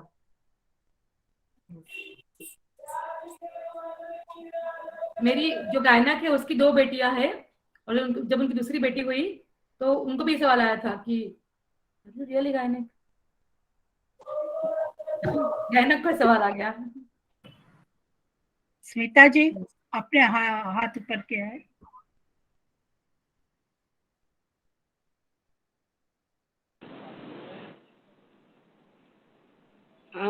मैं चंदना बोल रही हूँ, बोल सकती हूँ? हाँ चंदना जी। हाँ क्योंकि मैं मेरा बेटा का नाम पे लॉगिन किया है इसीलिए मेरा नाम चंदना है। मेरे साथ भी एक स्कूल में ऐसे हादसा हुआ था। मतलब मैं स्कूल जा रही थी तो किसी लड़के ने कुछ कमेंट मार दिया तो मैंने उसको थप्पड़ मारा था। तो मैंने जब घर आई तो हमारे मोहल्ले के कोई औरत उन्होंने देख लिया था मैं जाते हुए, तो उसको जब थप्पड़ मारा तो वो आके मेरी मम्मी को बोला कि अरे तेरी बेटी ने तो किसी लड़के के ऊपर थप्पड़ मार दिया। मतलब वो कमेंट मार सकते हैं लेकिन हम थप्पड़ नहीं मार सकते। ये लड़की है तो ये कैसे? तो मेरी मम्मी को मुझे मेरा जो कैरेक्टर है उसको पता है कि ये कभी सह नहीं सकती है, तो जो भी बोलेगी 1-2 थप्पड़ तो मार के आएगी। तो मेरी मम्मी ना हंसने लगी ना, आपको डर नहीं लगता वो एक लड़का को मार दिया और आप हंस रही हो ना? मुझे पता है वो करेगी, उसने कुछ बोला होगा। तो मतलब लड़के कुछ भी कर सकते हैं, वो आपको बोल भी सकते हैं, वो आपको ईव टीजिंग भी कर सकते हैं, लेकिन आप उसको कुछ भी पलट के जवाब नहीं दे सकते हैं।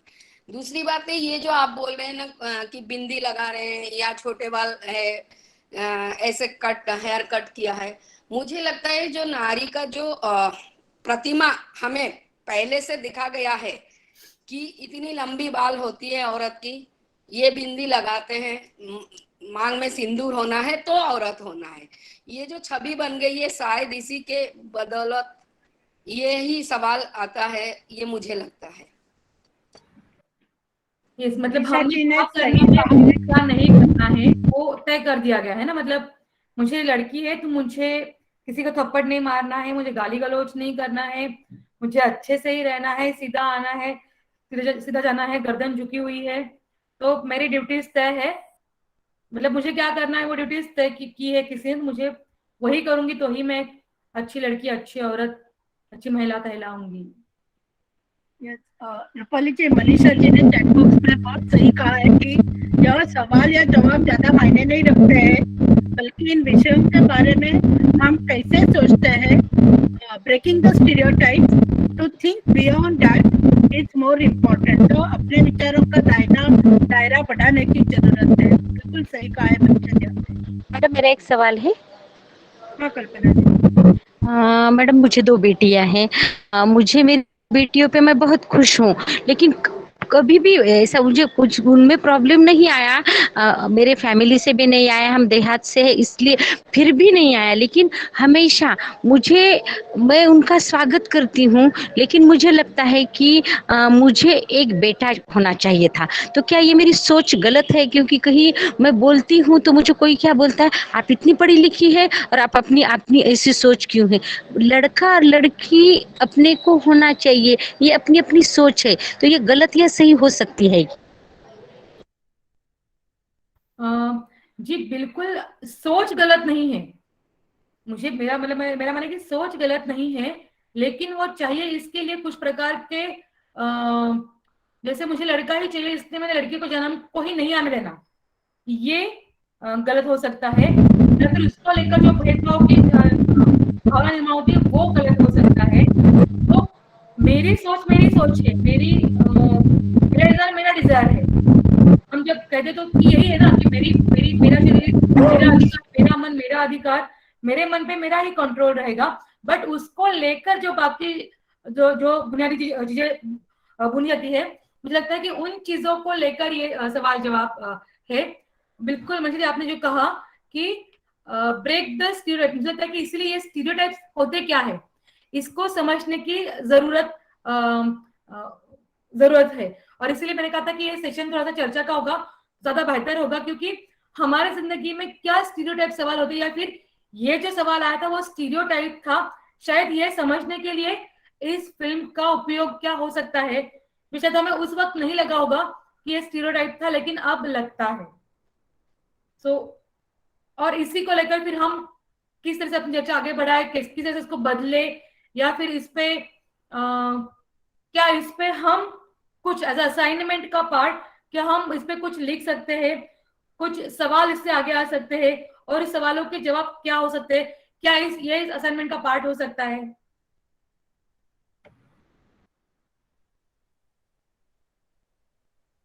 मुझे लगता है कि ऐसे बहुत सारे सवाल हम फेस कर रहे हैं, करते आए हैं, लेकिन उस सवालों के पीछे की सोच क्या है उसके ऊपर हमें थोड़ा ध्यान देना चाहिए। जैसे कि ऐसे स्टीरियोटाइप सवाल क्यों आते हैं, उनका माइंडसेट क्या है, और उनका माइंडसेट अगर बदलना है तो हमें क्या करना चाहिए, हमें अपने विचारों का दायरा कैसे बढ़ना चाहिए। एक चीज मैं बताती हूँ कि जैसे ये जो भी सवाल आ गए हैं वो ज्यादा से ज्यादा बाहरी व्यक्तिमत्व के ऊपर आए हैं, यानी कि ड्रेस पहनना, बिंदी लगाना, एक्सेट्रा एक्सेट्रा एक्सेट्रा। लेकिन उसके पीछे का जो थॉट प्रोसेस है उसके ऊपर अमिता जी ने जैसे कहा कि पैट्रियार्कल टैग है या और कुछ अलग संस्कृति का टैग है, वट एवर इट इज। लेकिन ये टैग क्यों लगाए गए हैं इसके ऊपर कभी हम सोचते हैं क्या? और क्या हमें सिर्फ विरोध करना है, रिवोल्ट करना है कि नहीं मैं नहीं लगाऊंगी बिंदी, नहीं मैं सिर्फ बॉयज की तरह ड्रेस पहनूंगी, ये उसका रिएक्शन है। लेकिन वो रिएक्शन एक उस व्यक्ति की रिएक्शन है, हमें सिर्फ बाहरी इसमें ज्यादा इन्वॉल्व नहीं होना है। ऐसा मुझे लगता है कि ये it is individuals right, individuals choice, लेकिन उससे परे होके हमें एक्चुअल जेंडर सेंसिटाइज करने के लिए क्या चाहिए, क्या करना चाहिए, उसके ऊपर ध्यान देना चाहिए। क्योंकि जेंडर सेंसिटाइजेशन ये बहुत ही अहमियत का मुद्दा है, और जब तक ये मुद्दा सामने उभर के नहीं आता तब तक हम इसी चक्रव्यूह में अटके रहेंगे, ऐसा लगता है। So we have to think more on gender sensitisation, we have to think more on equality, and we have to think more, and not only just thinking but to do off, ऐसा लगता है। Ma'am मैं आपके question, hello, हाँ बोलिए बोलिए। हाँ ma'am, video में एक सवाल जो आया था कि why you doing hard work when you got married, तो इसका मतलब क्या है कि शादी के बाद ही एक लड़की के जीवन में हार्ड वर्क क्या है वो पता चलता है। बिफोर मैरिज वो उसका लाइफस्टाइल ऐसा होता है कि बहुत कंफर्टेबली रहती है, लेकिन उसके बाद ही चेंज होता है। लेकिन यहाँ पे हार्ड वर्क को शायद उसके जॉब के साथ रिलेट किया गया है कि वो बाहर क्यों काम करेगी, अगर शादी हो गया तो उसका जो भरण पोषण है वो सब उसका हस्बैंड करेगा। इसका क्या मीनिंग निकलता है कि हार्डवर्क क्यों नहीं करना चाहिए शादी के बाद?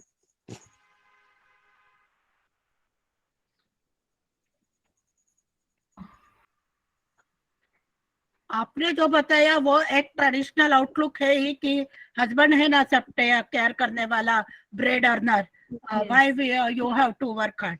और दूसरा जो एक है कि apart from earning, so earning whether it is important और not, it affects your family structure. मतलब जो सो कॉल्ड स्त्रियों का फैमिली का केयर लेना, बच्चों को और बूढ़े लोगों का केयर लेना, खाना बनाना, ये जो सब डोमेस्टिक कोर्स होते हैं उसके ऊपर आपका दुर्लक्ष्य होगा, ऐसा भी उसमें कहना है। तो ये एक टिपिकल परंपरागत जो रोल प्ले किया जाता है उस हिसाब से ये उन्होंने कहा है, ऐसा मुझे लगता है।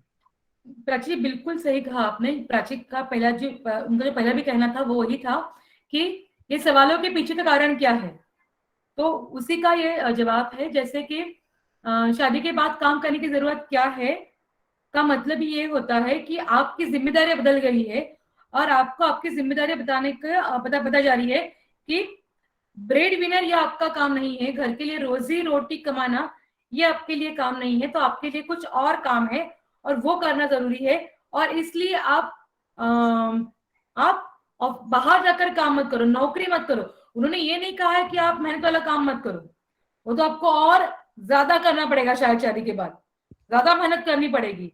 लेकिन फिर और उन्होंने आपको बांट दिया है दो कामों में, कि एक घर का जो है वो पुरुष है जो बाहर जाकर कमाएगा आएगा, और दूसरी जो स्त्री है वो घर में बैठेगी। इसलिए फिर वो सवाल बार बार आता है। और इसके भी आगे बढ़कर जब शहरों में या फिर कई, अब तो सभी जगह पे जब शादी के बाद भी नौकरी करनी होगी तो ये कहा जाता है कि नौकरी कर लेकिन घर का पूरा संभाल कर करना। मतलब दैट इज, ये तेरा एडिशनल कुछ तो चलेगा लेकिन इसके लिए आप आपकी ड्यूटी नहीं छोड़ सकते, आपको वो भी पूरी करनी ही होगी। यस मैम, बट ये जो वीडियो में जिस क्लास के लेडीज ये सब डिस्कस कर रहे हैं वो ट्रेडिशनल वैल्यू को मतलब जस्टिफाई नहीं कर रहे हैं पूरा 100%ली। तो इनके हिसाब से हार्डवर्क नहीं करना और एक ट्रेडिशनल वैल्यू को इसके साथ जोड़ना, ये दोनों मैच नहीं कर रहा है। मैं इस पे कहना चाहूंगी कि नॉट नेसेसरी हायर क्लास, और जो क्लास इसमें दिखाया गया है वो ट्रेडिशनल व्यू वाले नहीं होते। ज्यादातर वो लोग भी बहुत ट्रेडिशनल विचारों के होते हैं। एक्सेप्ट ट्रेडिशनल व्यू पॉइंट और कुछ होगा ऐसा लगता नहीं। और कोई इसके ऊपर बोल सकता है कि अलग अलग मत हो सकता है?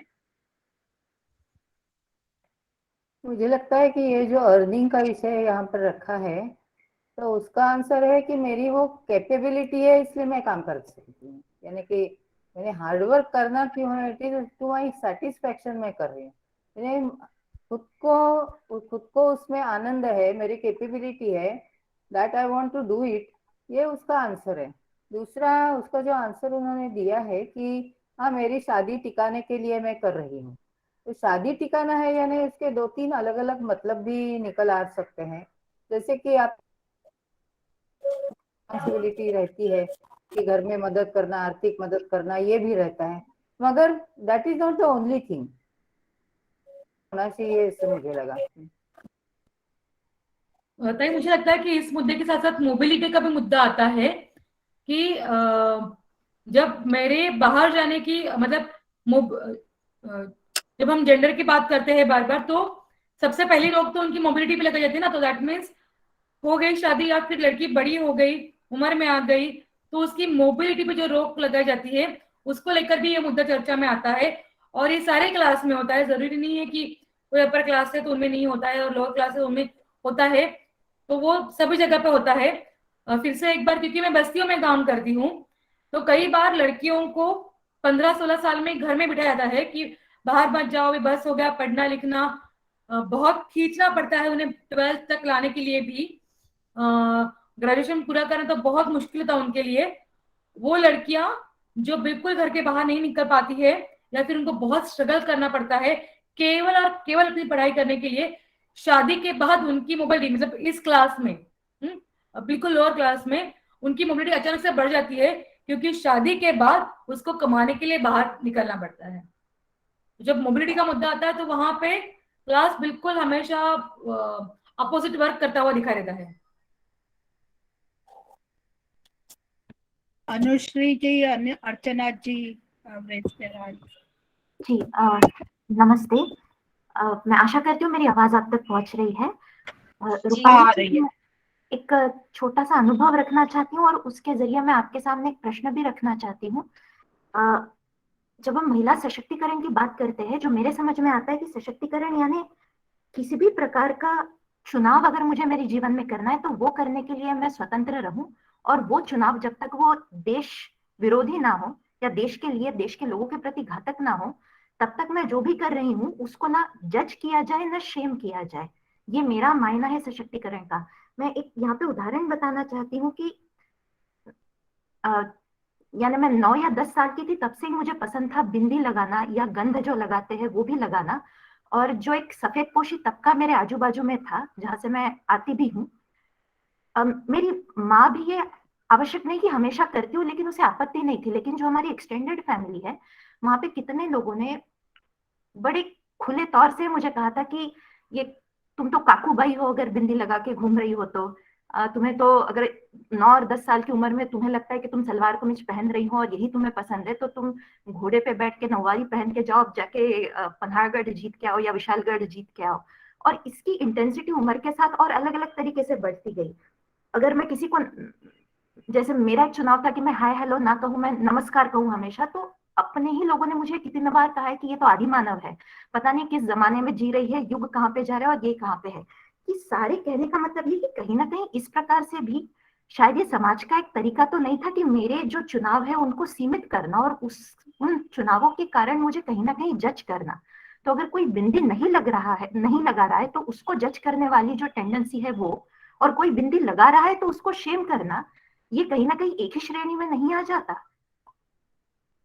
ये मेरा आपसे प्रश्न था। धन्यवाद। बिल्कुल अनुषु जी, ये भी होता है, that is also true.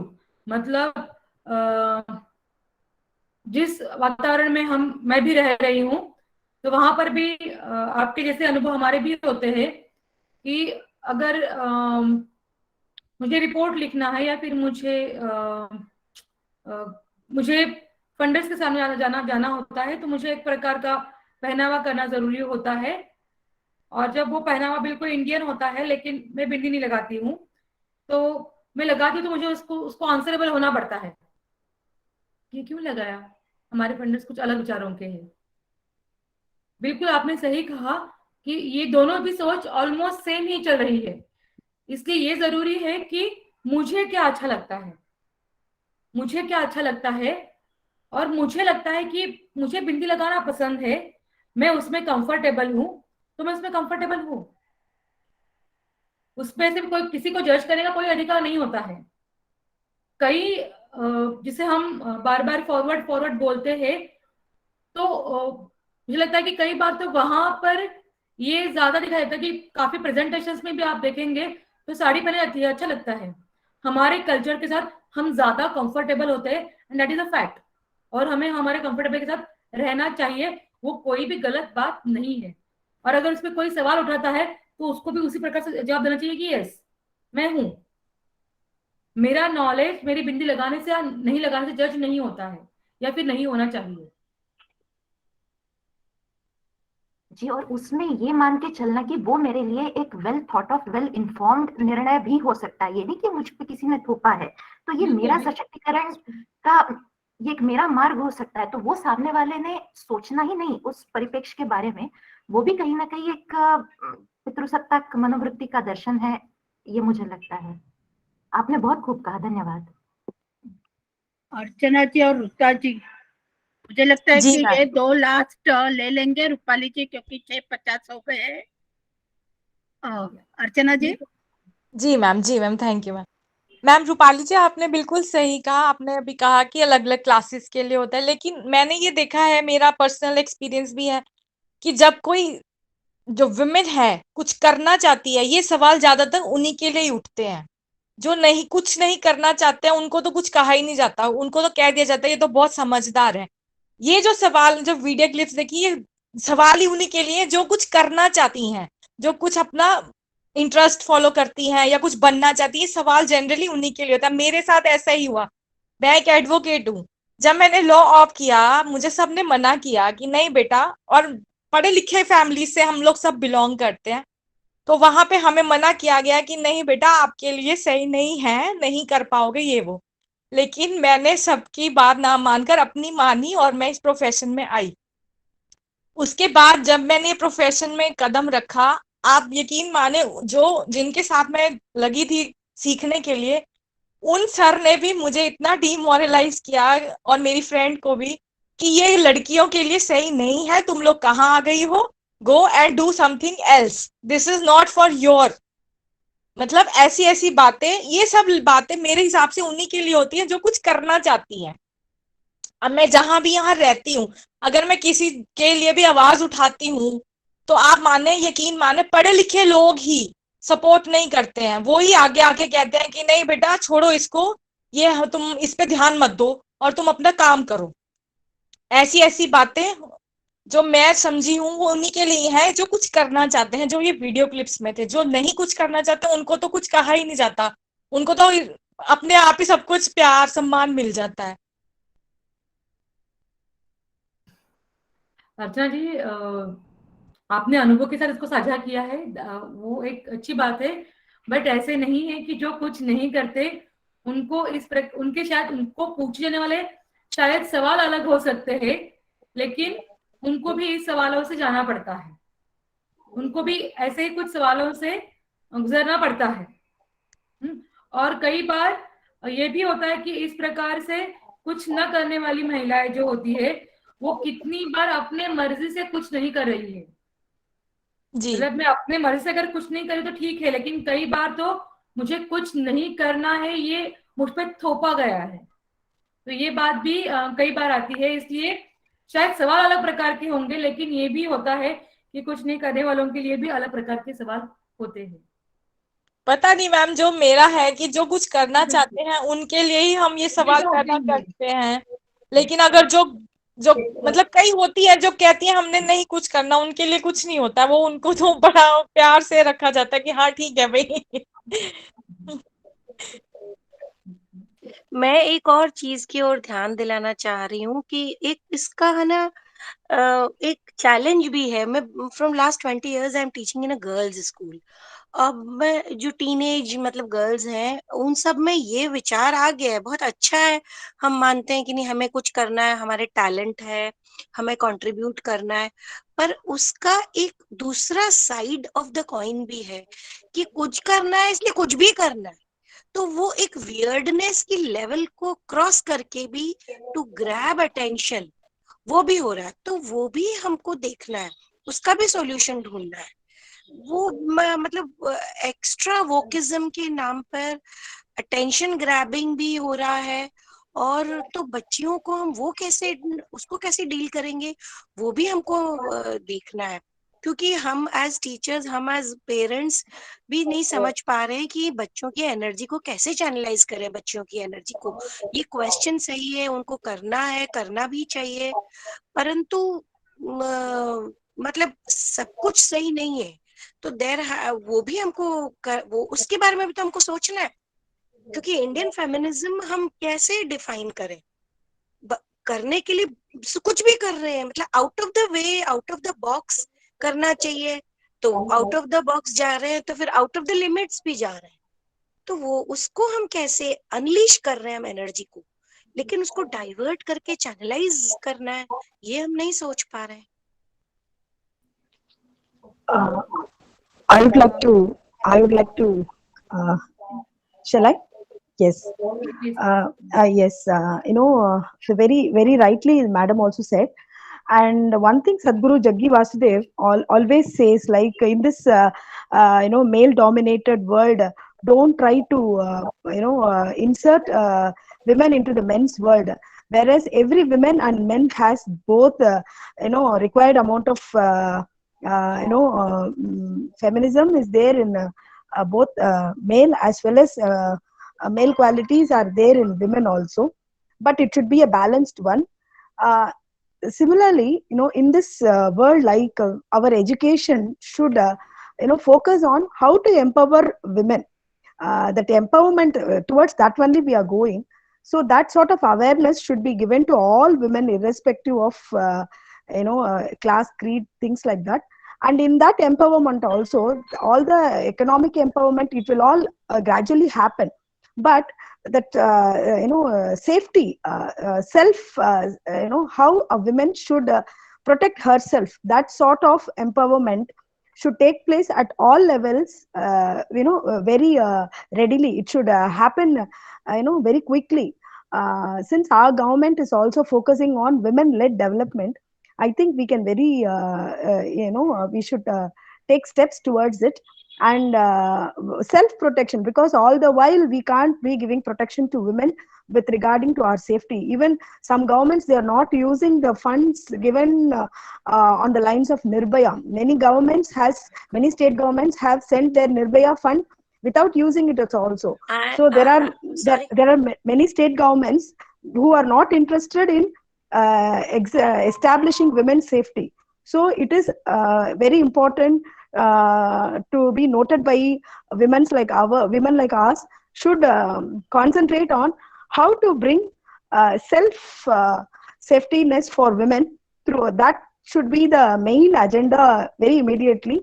And we should take care of women's safety first of all.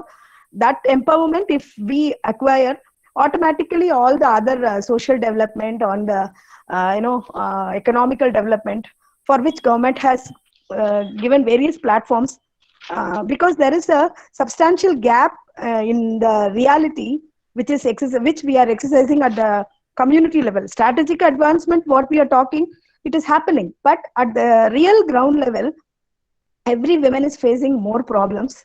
So education should be more towards empowerment of women, and that too for the safetyness, that we should concentrate. What I mean is this, and both the videos really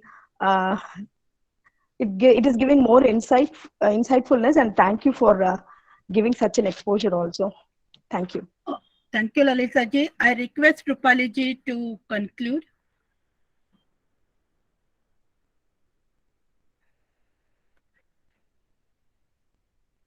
ma'am आप mute है ma'am आप। रूपाली जी आप mute है।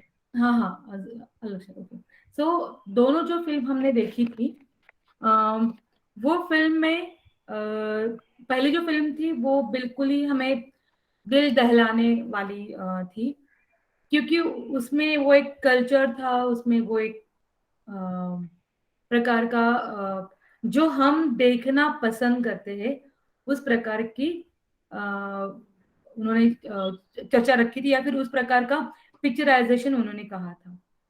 दूसरी movie जो थी वो शायद हमें वो सारे सवाल अच्छे उसके लगे, लेकिन उसके पिक्चराइजेशन को लेकर या फिर उसके स्क्रीनिंग को लेकर हमारे दिल में काफी सवाल उठे थे।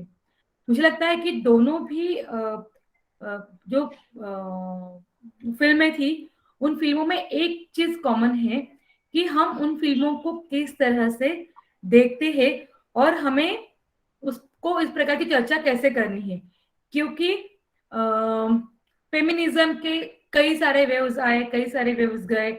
हम एक नई दौर से गुजर रहे हैं, पूरी दुनिया नई दौर से गुजर रही है। हमारे जो नए वेव है, एक बीमारी की वेव होगी, एक कोविड की जो देखी, अब रूस और यूक्रेन की हम देख रहे हैं, और तीसरी जो हम पे सबसे ज्यादा इम्पैक्ट करेगी वो ऑब्वियसली आर्थिक मंदी की वेव जो होगी वो हम पर हावी रहेगी। मुझे लगता है कि हमें जब हम हमारी इंडियन कल्चर से फिर इंडियन लेंसेज से उसको देखने की कोशिश करेंगे, तो मुझे लगता है कि हमें उस पर फोकस करना बहुत ज्यादा जरूरी होगा कि हर इस प्रकार की वेव का जो परिणाम है वो हमेशा ही औरतों को भुगतना पड़ा है, and that is the fact. फिर वो कोई भी महायुद्ध हो, वो दो देशों की दरारें हो, वो किसी माफिया का वॉर हो, या फिर किसी प्रकार की किसी छोटे से पॉकेट की दंगल हो, तो हमें हमेशा ही उसका भुगतान हम औरतों को देना पड़ा है। मुझे लगता है ये अगर हमें इसके बारे में अगर हम इन मूवीज को देखेंगे तो मुझे लगता है कि हमें इस पे सोचना होगा कि आने वाली आर्थिक व्यय में हम औरतें कहाँ होंगी, हम पर उस पे उसका क्या असर होगा, और फिर क्या हम उस पर एक इस प्रकार का जवाब ढूंढ पाएंगे कि हम एक दूसरे का हैंड होल्डिंग कर पाएंगे। क्योंकि सेकेंड जब बीमारी की वेव हुई, जब कोविड की, मैं उसको 3 वेव में नहीं बांटूंगी, जब हुई तो यहाँ पे मैं रोज दौड़ रही थी एक चाइल्ड मैरिज रोकने के लिए। और वो चाइल्ड मैरिज ऑब्वियसली लड़की का था, क्योंकि लड़का वो भी काफी एज का नहीं होता था, 21-22 साल का होता था, लेकिन फिर भी 21 तो कम से कम उसकी एज थी। तो उसका परिणाम हमने देखा है। लड़ाइयों का परिणाम, यूक्रेन और उसके लड़ाई का हम पर क्या परिणाम होगा। कितनी भी हम औरतें हम कहे कि हम एडवांस है, हम बाहर जाते, लेकिन रोजमर्रा खाना भी हम पकाते हैं। अगर बिल्कुल खाना पकाने के लिए बाई भी रखी हो तो सामान हमें ही भरना पड़ता है।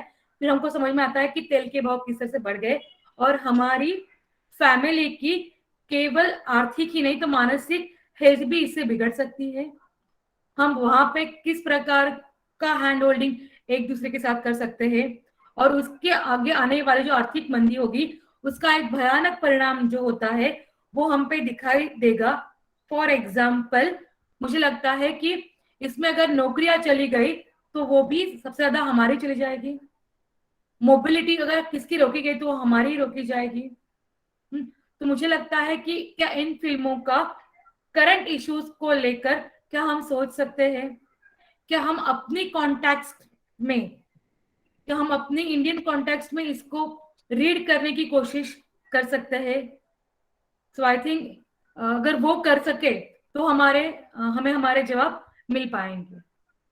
सो थैंक यू, और आई होप कि आई एम नॉट सेइंग कि मैंने सबको सही जवाब दिए होंगे या सबको मेरे जवाब अच्छे लगे भी होंगे, बट आई विल ट्राई। मैंने कोशिश की कि मैं आप सबको एड्रेस करूं। Thank you Prachi, thank you everything.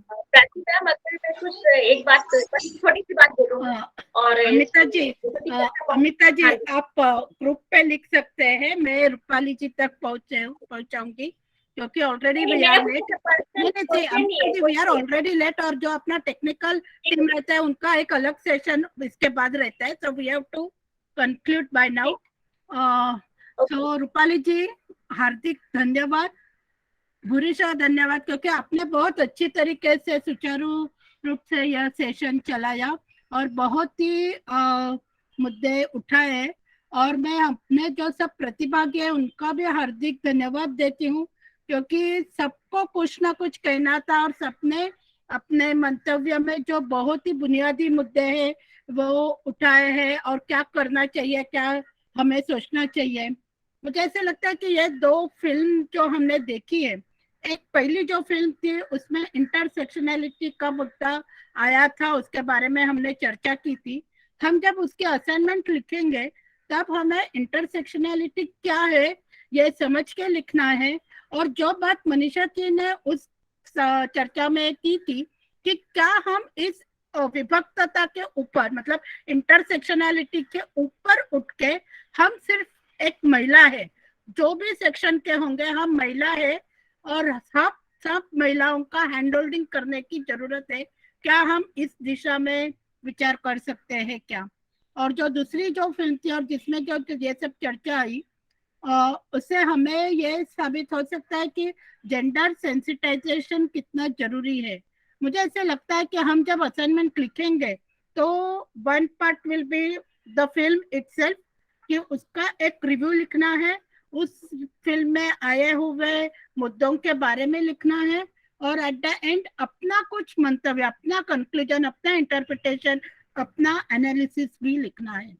और ये सब एक्सरसाइज का क्या करना है, ये सब एक्सरसाइज हम हमारे लिए कर रहे हैं, हमारी खुद की डेवलपमेंट के लिए कर रहे हैं, और हमारा सारा बुद्धि का विकास हो, हमारा विचारों का दायरा बढ़े, और हम सिर्फ मेन स्ट्रीम फेमिनिज्म और फेमिनिज्म के सब एस्पेक्ट्स हो या जो भी चल रहे हैं उसके ऊपर जाके चिरंतन सॉल्यूशंस निकालने की कोशिश करें।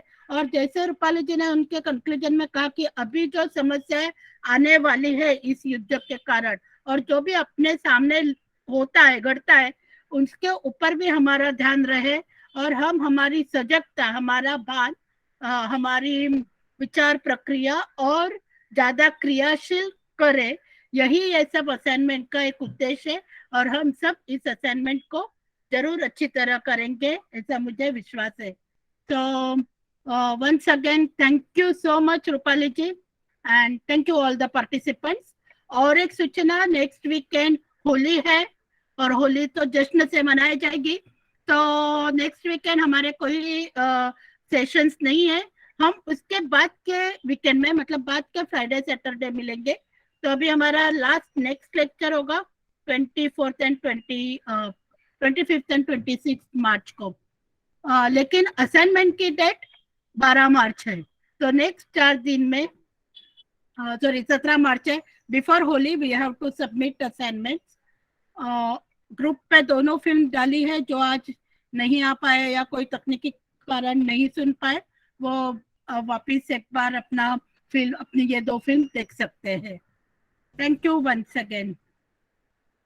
प्राची जी कहाँ भेजना है पूछ रहे हैं कुछ लोग। अच्छा, तो पहला जो ईमेल को एड्रेस भेजा है ईमेल, उसी के ऊपर भेजना है, मैं अपने ग्रुप पे पोस्ट करती हूँ ईमेल आके वापिस से एक बार।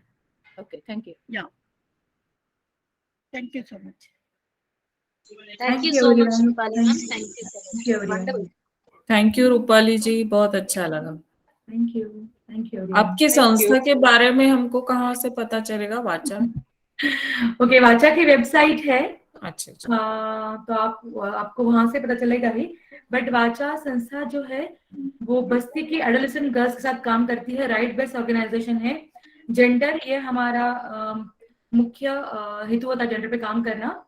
और बस्ती की बच्चों को केवल मतलब उन्हें 360 डिग्री उनका काम करते हैं, जैसे कि उनके हक की जानकारी देना, उन हक तक कैसे पहुंचाना है, इसलिए रिसोर्सेस पैदा करना उनके लिए, और वो रखने के लिए, उन्हें एक्सप्रेस करने के लिए जिन माध्यमों की जरूरत है उस प्रकार के वर्कशॉप का आयोजित करना। तो ये सारा काम जो है वाचा करता है।